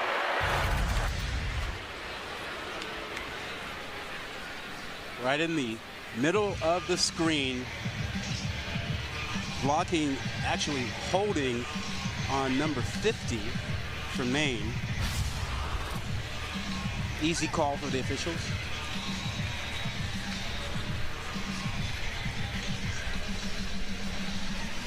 Quarterback change. Well, you said you want to see no more hits. Yep. On your quarterback, you will not see any more hits on Jackson Arnold, because here comes Michael Hawkins. He's the freshman out of Dallas. They'll keep it on the ground for Javante Barnes, who's now got over 200 on the day. So here's Hawkins, 4-star talent. He played in that Tennessee game for the benched Arnold. He started against Auburn, won that game on the road.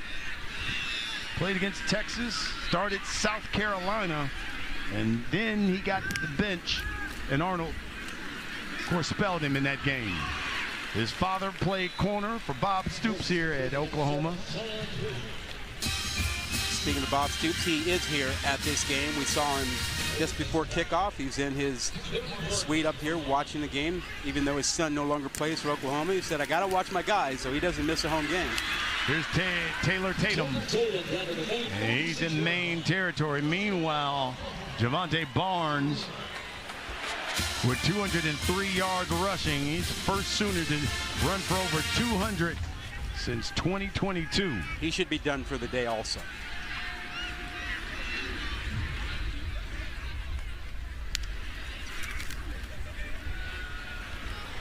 And Hawkins will take off. One of the best young dual threat quarterbacks. So that raises the question about handling the delicate quarterback position going forward. If you're Brent Venables, you have Arnold is your guy, but Hawkins has played a couple games this year, and he's got great talent, great potential. how do you manage that going forward without losing one of these two quarterbacks to the transfer portal?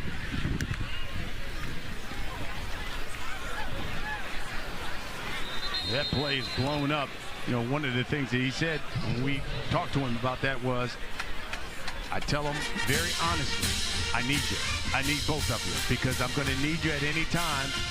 Injuries can happen at any point, or there may be a time where I need a quarterback that can run it. Yeah. Well, I think the other thing he tells him, which is really valid, is look, whether it's here at Oklahoma or somewhere else in the NFL, no job's going to be handed to you. Yes. You got to go compete, so you can't run from competition. There you go. He's going to run with it here. You can see the talent he's got. Oh, man. When he's carrying that football. Well, you see what he does with his legs. But that throw he made earlier shows you how strong of an arm he has with that long throw to the sideline. He is athletic, very quick, as good as any receiver running with the ball after the catch, but he's got a golden arm to go along with it. He just needs reps. Split backs. Hawkins keeps it again. He'll run out of bounds.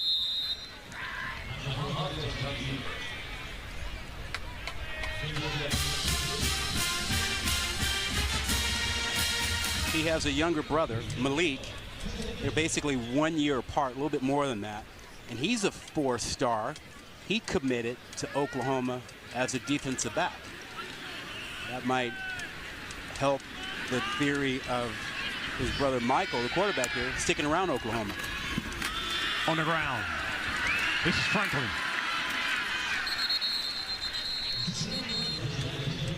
This is all going the right way for Oklahoma. That's a combination of an offensive line giving you really good blocking, and then the running back doing his job of getting more out of the play than what was blocked for. And that will be the final play of the third quarter. So we go to the fourth quarter now. And it's Oklahoma up 49-7 on Maine. The fourth.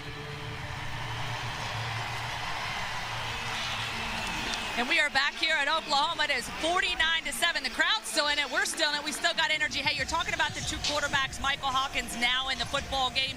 But how do you prepare two quarterbacks? How do you keep them in this? And Brett Venables told us, look, you prepare them with the suit of honor when they come in here. You tell them that you fail in front of the world. There's going to be expectations. There's going to be people. There's going to be criticism. But you got to get them that suit of armor and prepare them for the criticism that's going to come as they play this type of football at this level and get them both ready to go. Next man up when it's their time. Well, especially in this day and age of social media. I mean, and you know, they're hearing a lot of people. They get things from students. They're getting things from agents. They're getting things from all kinds of people talking in their ear. And top quarterbacks, we know from the data over the last several years that more than half of the top quarterbacks that are recruited transfer. That's because they all want to play. They want to be the guy. And you get a couple of top quarterbacks here at Oklahoma, that's an issue you'll have to address going forward, not just this season, but the off season as well. Hawkins spins, keeps it, flag. Oh, and he takes a lick at the foul. It bounces up. That's what happens when you're young and you're a freshman. Kenneth Cooper. Holding. Offense, number 18. 10-yard penalty. Replay, first down. He delivered the lick on Hawkins. That was Helms who was holding, but you're absolutely right. Big hit at the end of this. And Hawkins will learn. No need to take that hit when you're heading out of bounds. 1 yard sooner, head to that sideline.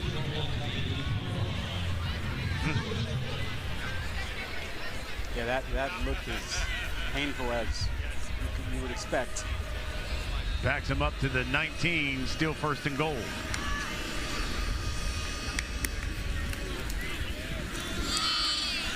Franklin to the 15. And the same vibe goes for the defense of Maine, just like the offense. Don't worry about the scoreboard. Think about each play, playing your best, getting a stop. You cannot let the score dictate your energy level or your focus on the field. You do that, your losses play. You cannot let that happen.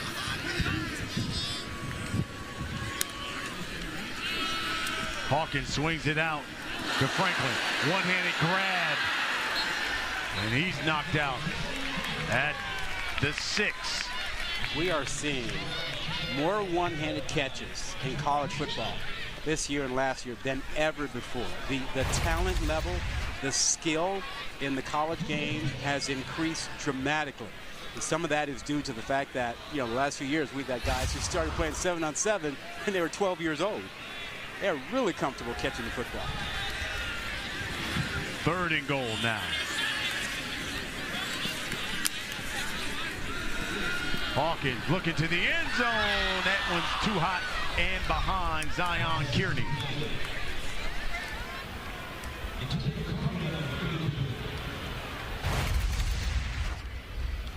Hawkins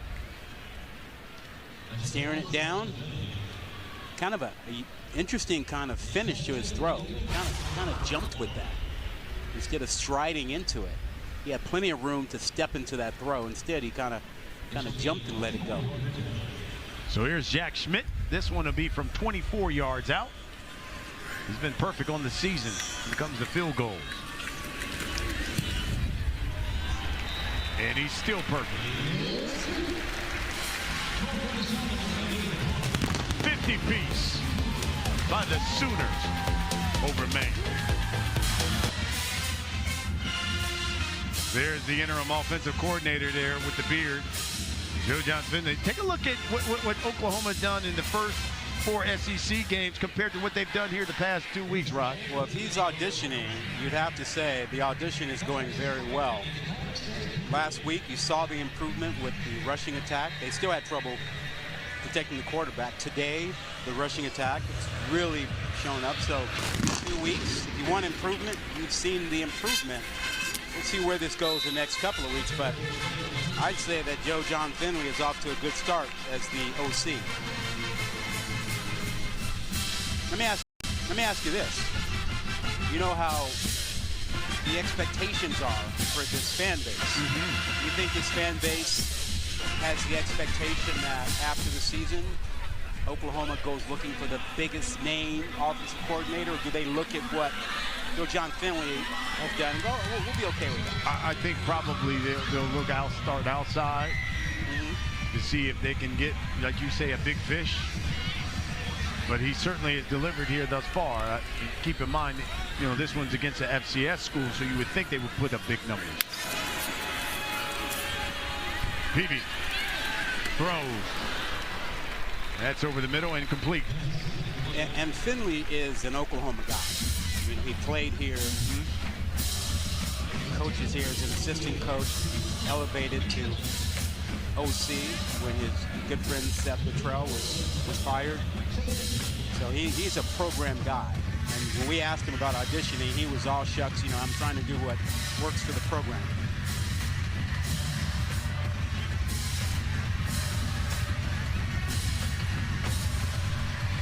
But I'm with you. I'm really interested to see how this new offense does, especially with the games coming up. Martin spinning for maybe a yard. Down to the field, and here's Lauren. Yeah, guys, I love what you're talking about there. Joe John Finley talking about changing the way people look at the offense right now. That was the big goal coming into this football game. Want you to look at our offense as these guys are out here playing like maniacs, playing harder than any college football team. He said he played here, that's how they played. He wants it to be seen the same way and wants it to be fun. Because guess what? More success comes when you have fun.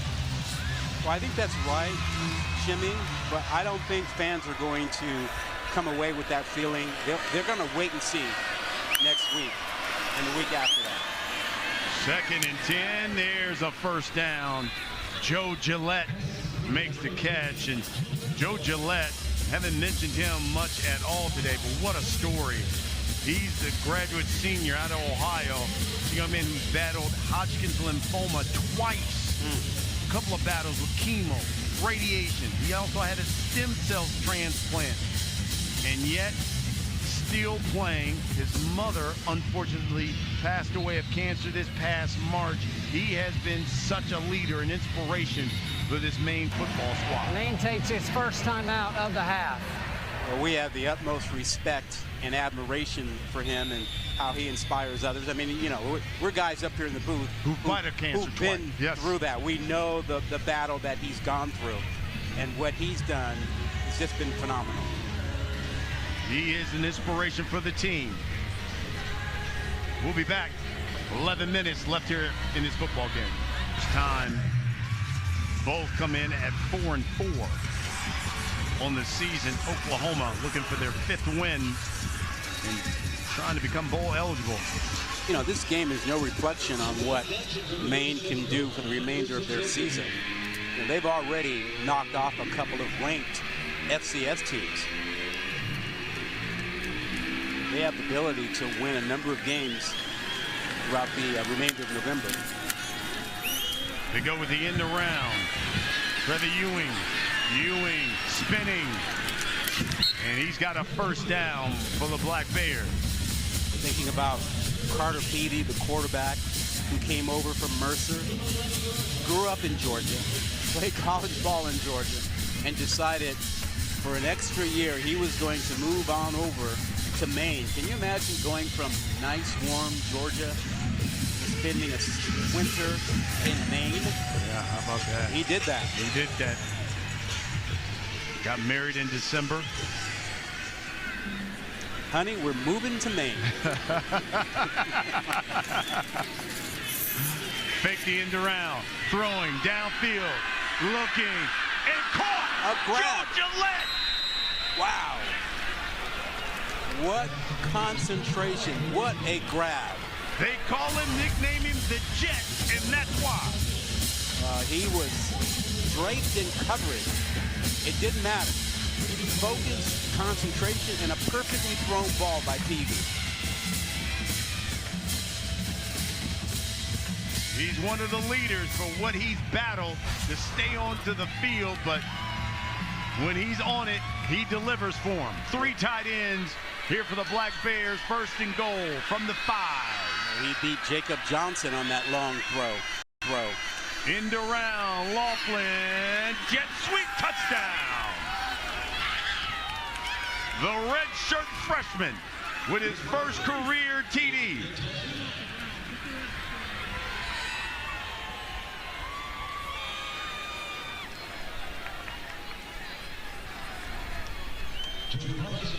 And he should be excited. You just scored a touchdown against Oklahoma. In Norman. One of the big boys, big brands in college football. That is a memory for a lifetime.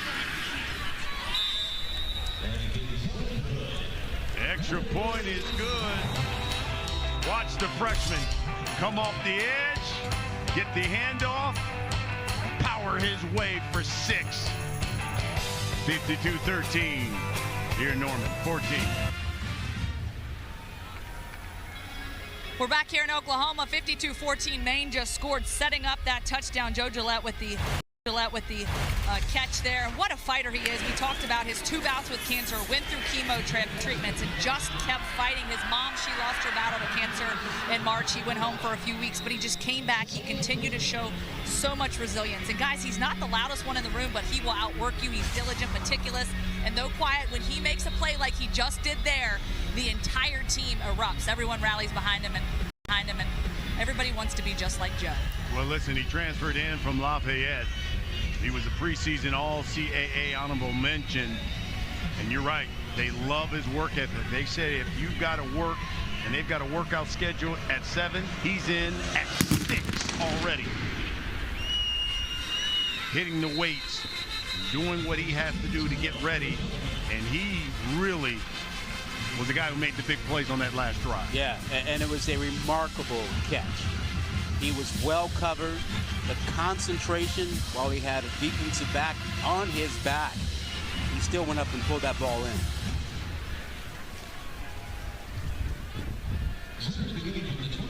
And Maine is doing a really good job of continuing to play hard and not paying attention to the scoreboard.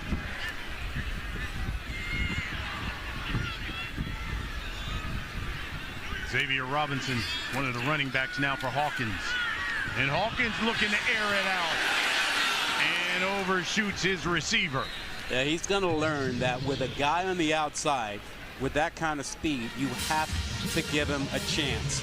You're better off underthrowing it than overthrowing it. You overthrow this, and you got no chance of getting that ball to him. You have to give him a chance. Zion Reagans, who's gone. Wasn't fast enough to catch up with that one. He's only 150 pounds, but Reagan can run. Robinson. Reagan's, talk about fast. He runs a 10.37 100 meters. Has been timed in the 40 at 4.23. That's Randy Moss territory. Hey, that brother's running.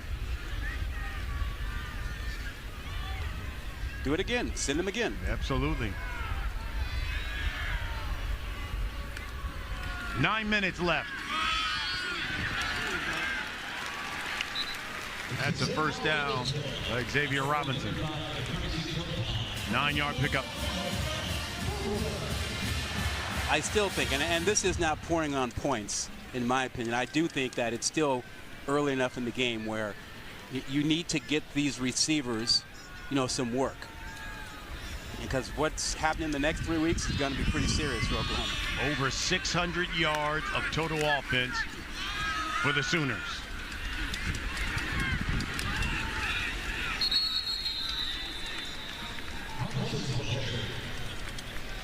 Hard to believe that at one point this was a 7-0 game for Maine. It's like Maine fans, I hope you took a picture of that scoreboard at that point. Well, it was 7-7 at the end of the first quarter. Yeah. And since then, Oklahoma has taken Maine to the woodshed.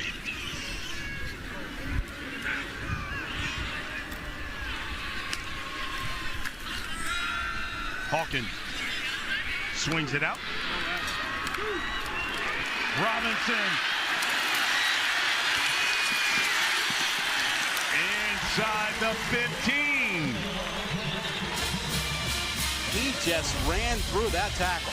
You need to see nothing else except the way he runs through the tackle. You are not going to tackle me. Get out of my way. Timeout. Before the snap, Maine calls it second timeout of the half. 30-second timeout.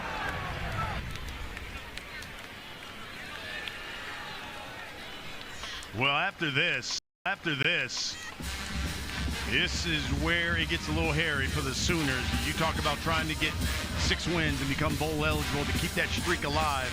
25 straight seasons where they've been bowl eligible. They got to go to Missouri. It's not easy. Yeah, and Venables told us, hey, he directly addressed this with the team. He said the goal is to win the last 4. Normally coaches are like, we're just focused on Saturday, who we play Saturday. He's like, no, we got to have a goal. We had a goal at the beginning of the season to win the SEC. That goal is gone, so we have a new goal. The new goal is to win the last 4 and to become bowl eligible. It looks like they're going to knock off the first win. They're going to need at least one more. Let me ask you this. Sure. We knew there was talk about Venables being on the hot seat coming into this weekend. You think this changes anything? I think this was expected from many around here. Yep. He obviously says he pays no attention to the outside noise.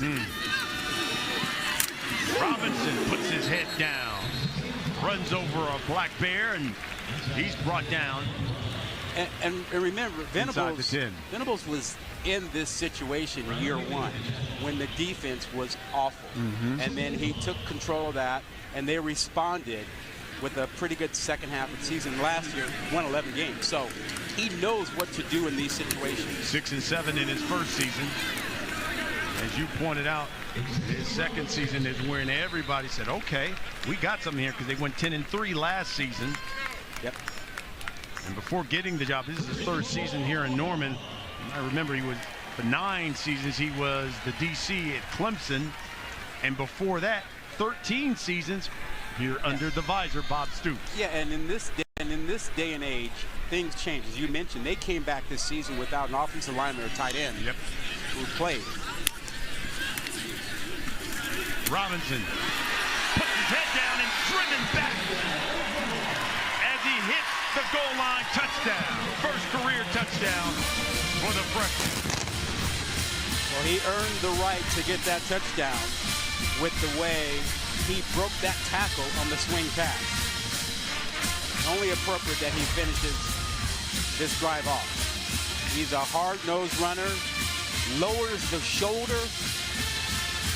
Can't knock him down easily. Powerful young man.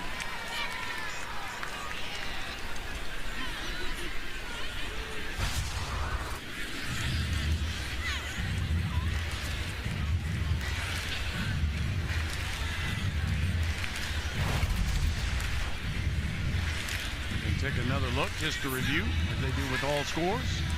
It's the ball. Does the ball cross the plane? And as soon as it did, officials threw their arms up.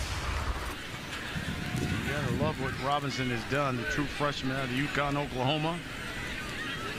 Cal Albert High School there. And extra point is good.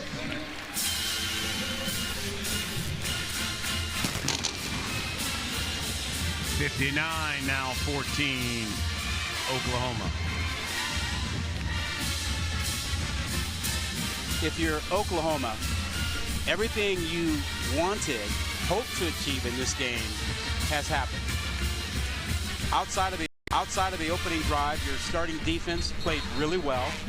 Your offense showed the ability to run the football. Your offensive line, which had been in flux much of the season and had been exploited, 19 sacks in the last two games. Your offensive line played better today. You ran the ball as you should have against an FCS opponent. You're building confidence, and look what your rushing attack did today. If this doesn't build your confidence, which is what you need going into this 3-week stretch of SEC tough games, I don't know what would. They got to feel better. And how about 6 rushing touchdowns today? Had just 7 rushing touchdowns on the season coming into this game.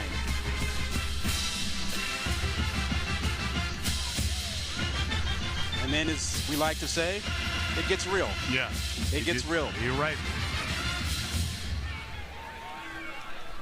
But the other positive thing for Oklahoma is that now you've had 2 straight weeks at the quarterback position where Jackson Arnold has been really good. Solid, if not really, really good. And so that gives you a lot of confidence going into the remainder of the schedule. Anthony Harris has come in, the new quarterback for Maine, the senior. They keep it on the ground. Harris out of Pennsylvania. He's been in the program since 2000, so he's been in the program for 4 years now and knows it very well. He gets his opportunity. He hasn't played much this season. 4 of 6, 67% completion, only 11 yards passing. Timeout for an injured player on the defense.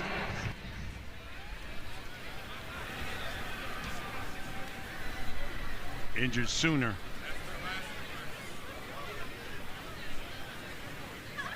I think that's Adapaju, Adabaruwe.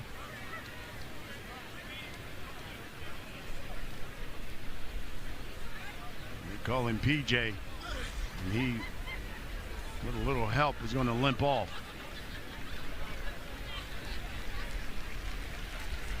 I mentioned it earlier, but Maine certainly, Maine's fans didn't expect a win today. They wanted their team to be competitive. But you think about Maine and what they've already done this season. They've got a chance to finish the season strong. I mean, they knocked off FCS number 5 Villanova. Mm-hmm. They also beat, a ranked Albany team. So they can rise up in their conference and get big wins. So this game shouldn't be reflective of what you think about them as an FCS program. Absolutely. They'll go 5-4 now on the season, but they're still 2-3 in the CAA. Yep.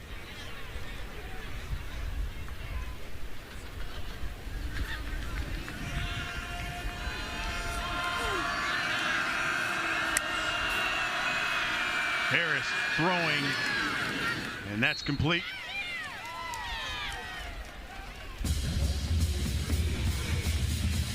Well, they will finish, Maine will, with Bryant at home, New Hampshire at home on the 23rd. In between, they face Elon. That's what's ahead for the Black Bears. And I'm telling you, man, you got to get to Maine. And I can only recommend Bar Harbor because that's where I've been. But lobster everywhere. I mean, lobster everywhere. You're speaking my language now. And Acadia National Park is beautiful. This is Santana Fish. You can spend a couple days, few days there, and you'll be go, okay, I'm good with lobster for a month or two. I can have it at breakfast and lunch and dinner. Like, it's a thing. It's no big thing to find it, man.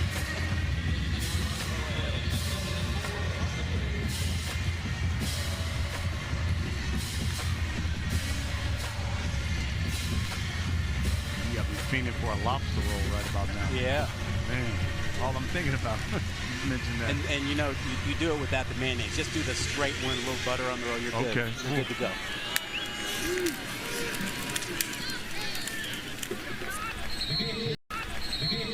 Again, Brian Santana Fish with the carry. We're now 4 minutes left.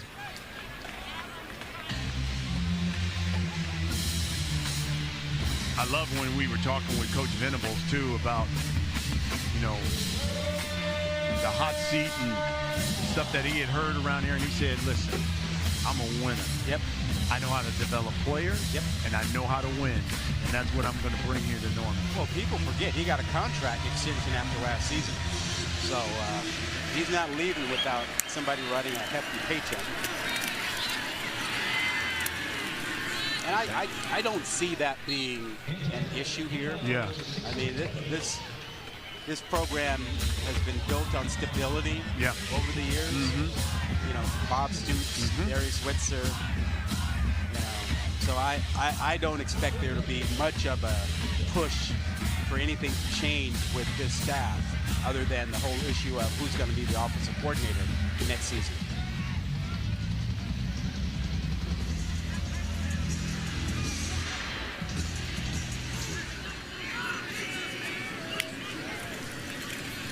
Harris again through the air and sacked.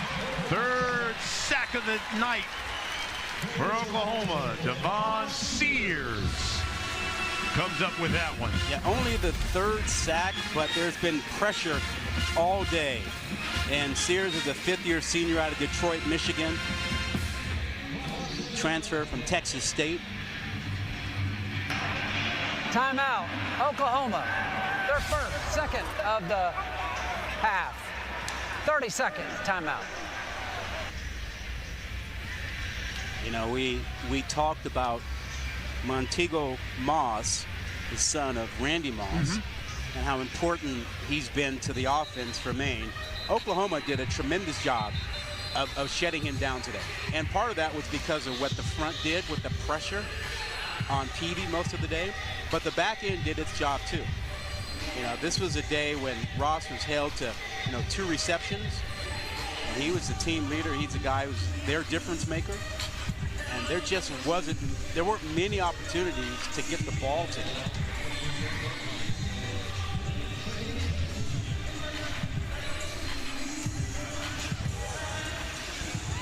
Maine looking at a 2nd and 17 from their own 48. Harris again under pressure. Throws that one into the dirt. You're talking about Montego Moss, and just by coincidence, I happened to get on a timeline last night the 2018 Hall of Fame information and knock on the door for his dad, Randy Moss, and just seeing the emotional impact of Randy Moss and being told he was in the Hall of Fame and thinking his son is playing on the field, today for us is really kind of special. I mean, there have been some great moments in the Moss's family's athletic history. Here's Harris, he'll keep it. Slides out of bounds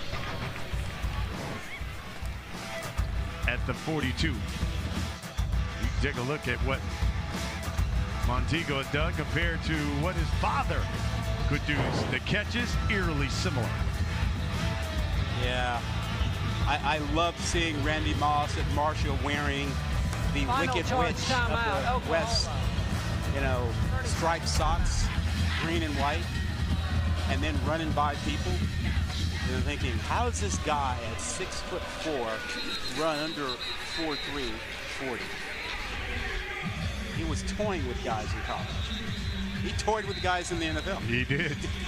Yes, he did. 5 times he led the NFL in receiving.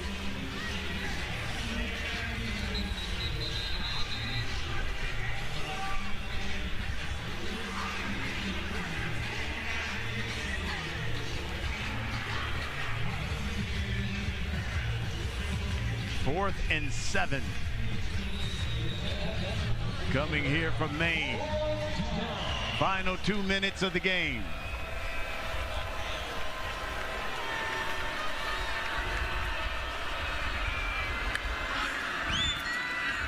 Harris throws. And that's going to be right at the line to gain. And a first down, it should be from Maine. Yeah, and at the 2-minute timeout. 2-minute timeout.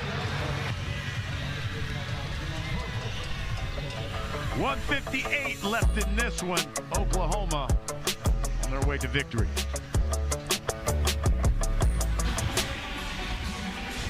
Well, let's take a look at what the SEC has done here today. Ole Miss. Wow, look at the Rebels.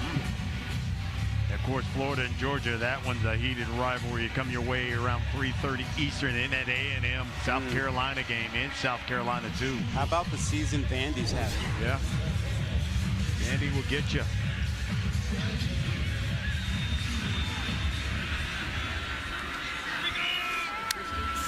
Here's first down. Oof. That's Simon Sadler. Gets the carry. You know, we should know that the officials, particularly Oklahoma, did a tremendous job moving this game up. That decision worked out perfectly because we avoided the storm and possible game delays later this afternoon. Heavy rain, hail called for this area, especially around 6 o'clock hour.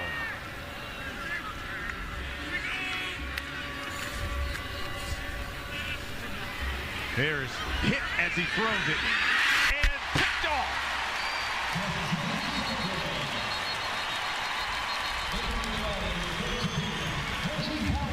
Reggie Powers. He had superpowers going up to go get that one. Didn't he, though? Roughing the passer. Number 16, contact above the shoulders, 15 yards from the previous spot. First down. And the pick is nullified. Reggie's Power is like, no, I'm a freshman. I just got my first pick. You kidding me? You see the hit. Oh, yeah. Anytime you get your hands up around the head and neck area, even when it's not targeting, a late hit on the quarterback, you're getting flagged for that. And there was plenty of time to pull off that.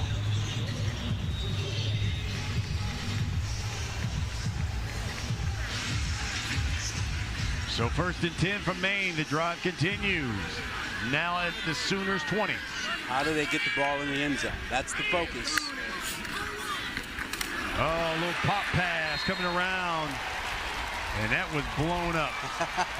Davon Sears, who got a sack earlier. He is having a fourth quarter, isn't he? Yes, he is. I mean, you mentioned the sack. And you don't think a guy who's 297 pounds is that quick? Well, he used his quickness to get into the backfield.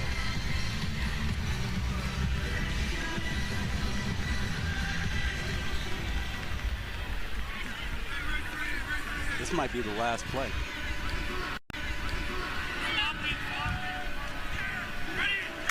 Final 30 seconds of the game. Harris, he's going to keep it and slide.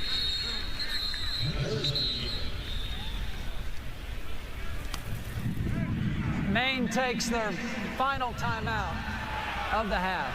30-second timeout. That's not going to go well in this stadium. Well, here's the thing.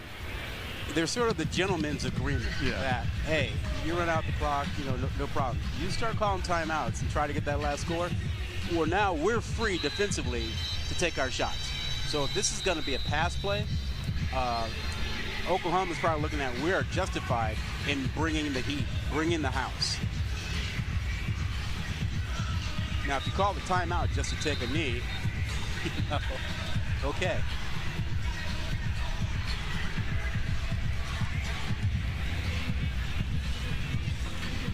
Oklahoma will go to 5-4.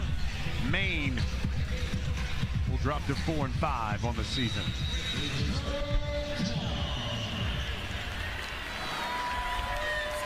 Here's 3rd and 8.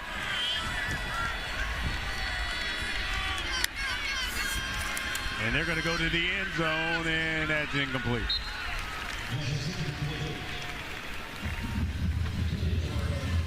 Surprisingly, Oklahoma just played coverage. They only rushed 4. Didn't get after the quarterback. Last shot for Maine. And this throw has to be into the end zone.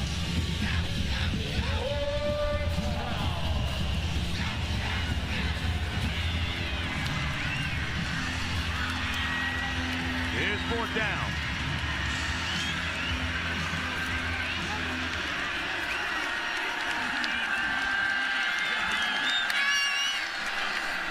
Harris throwing. That's complete. Ewing. Inside the 10. They may not be able to get another playoff. It's going to take a scramble here. If they clock it, they will.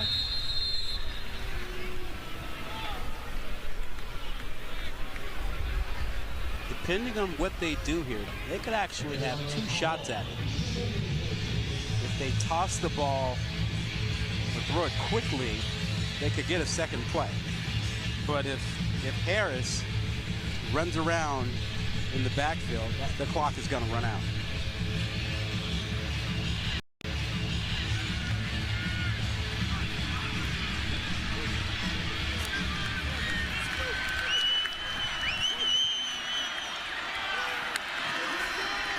Harris throwing for the end zone, incomplete.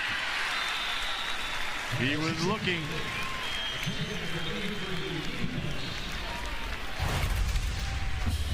Really good coverage on this over here, this play on the corner. That left arm around the waist is fine. You can do that so long as you don't turn. Also, you have the right to use that left arm on the hip and go make a play on the ball. Final play of the game.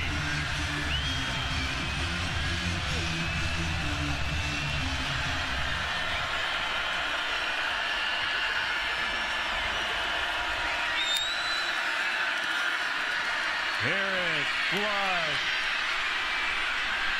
Throws incomplete. And that's it.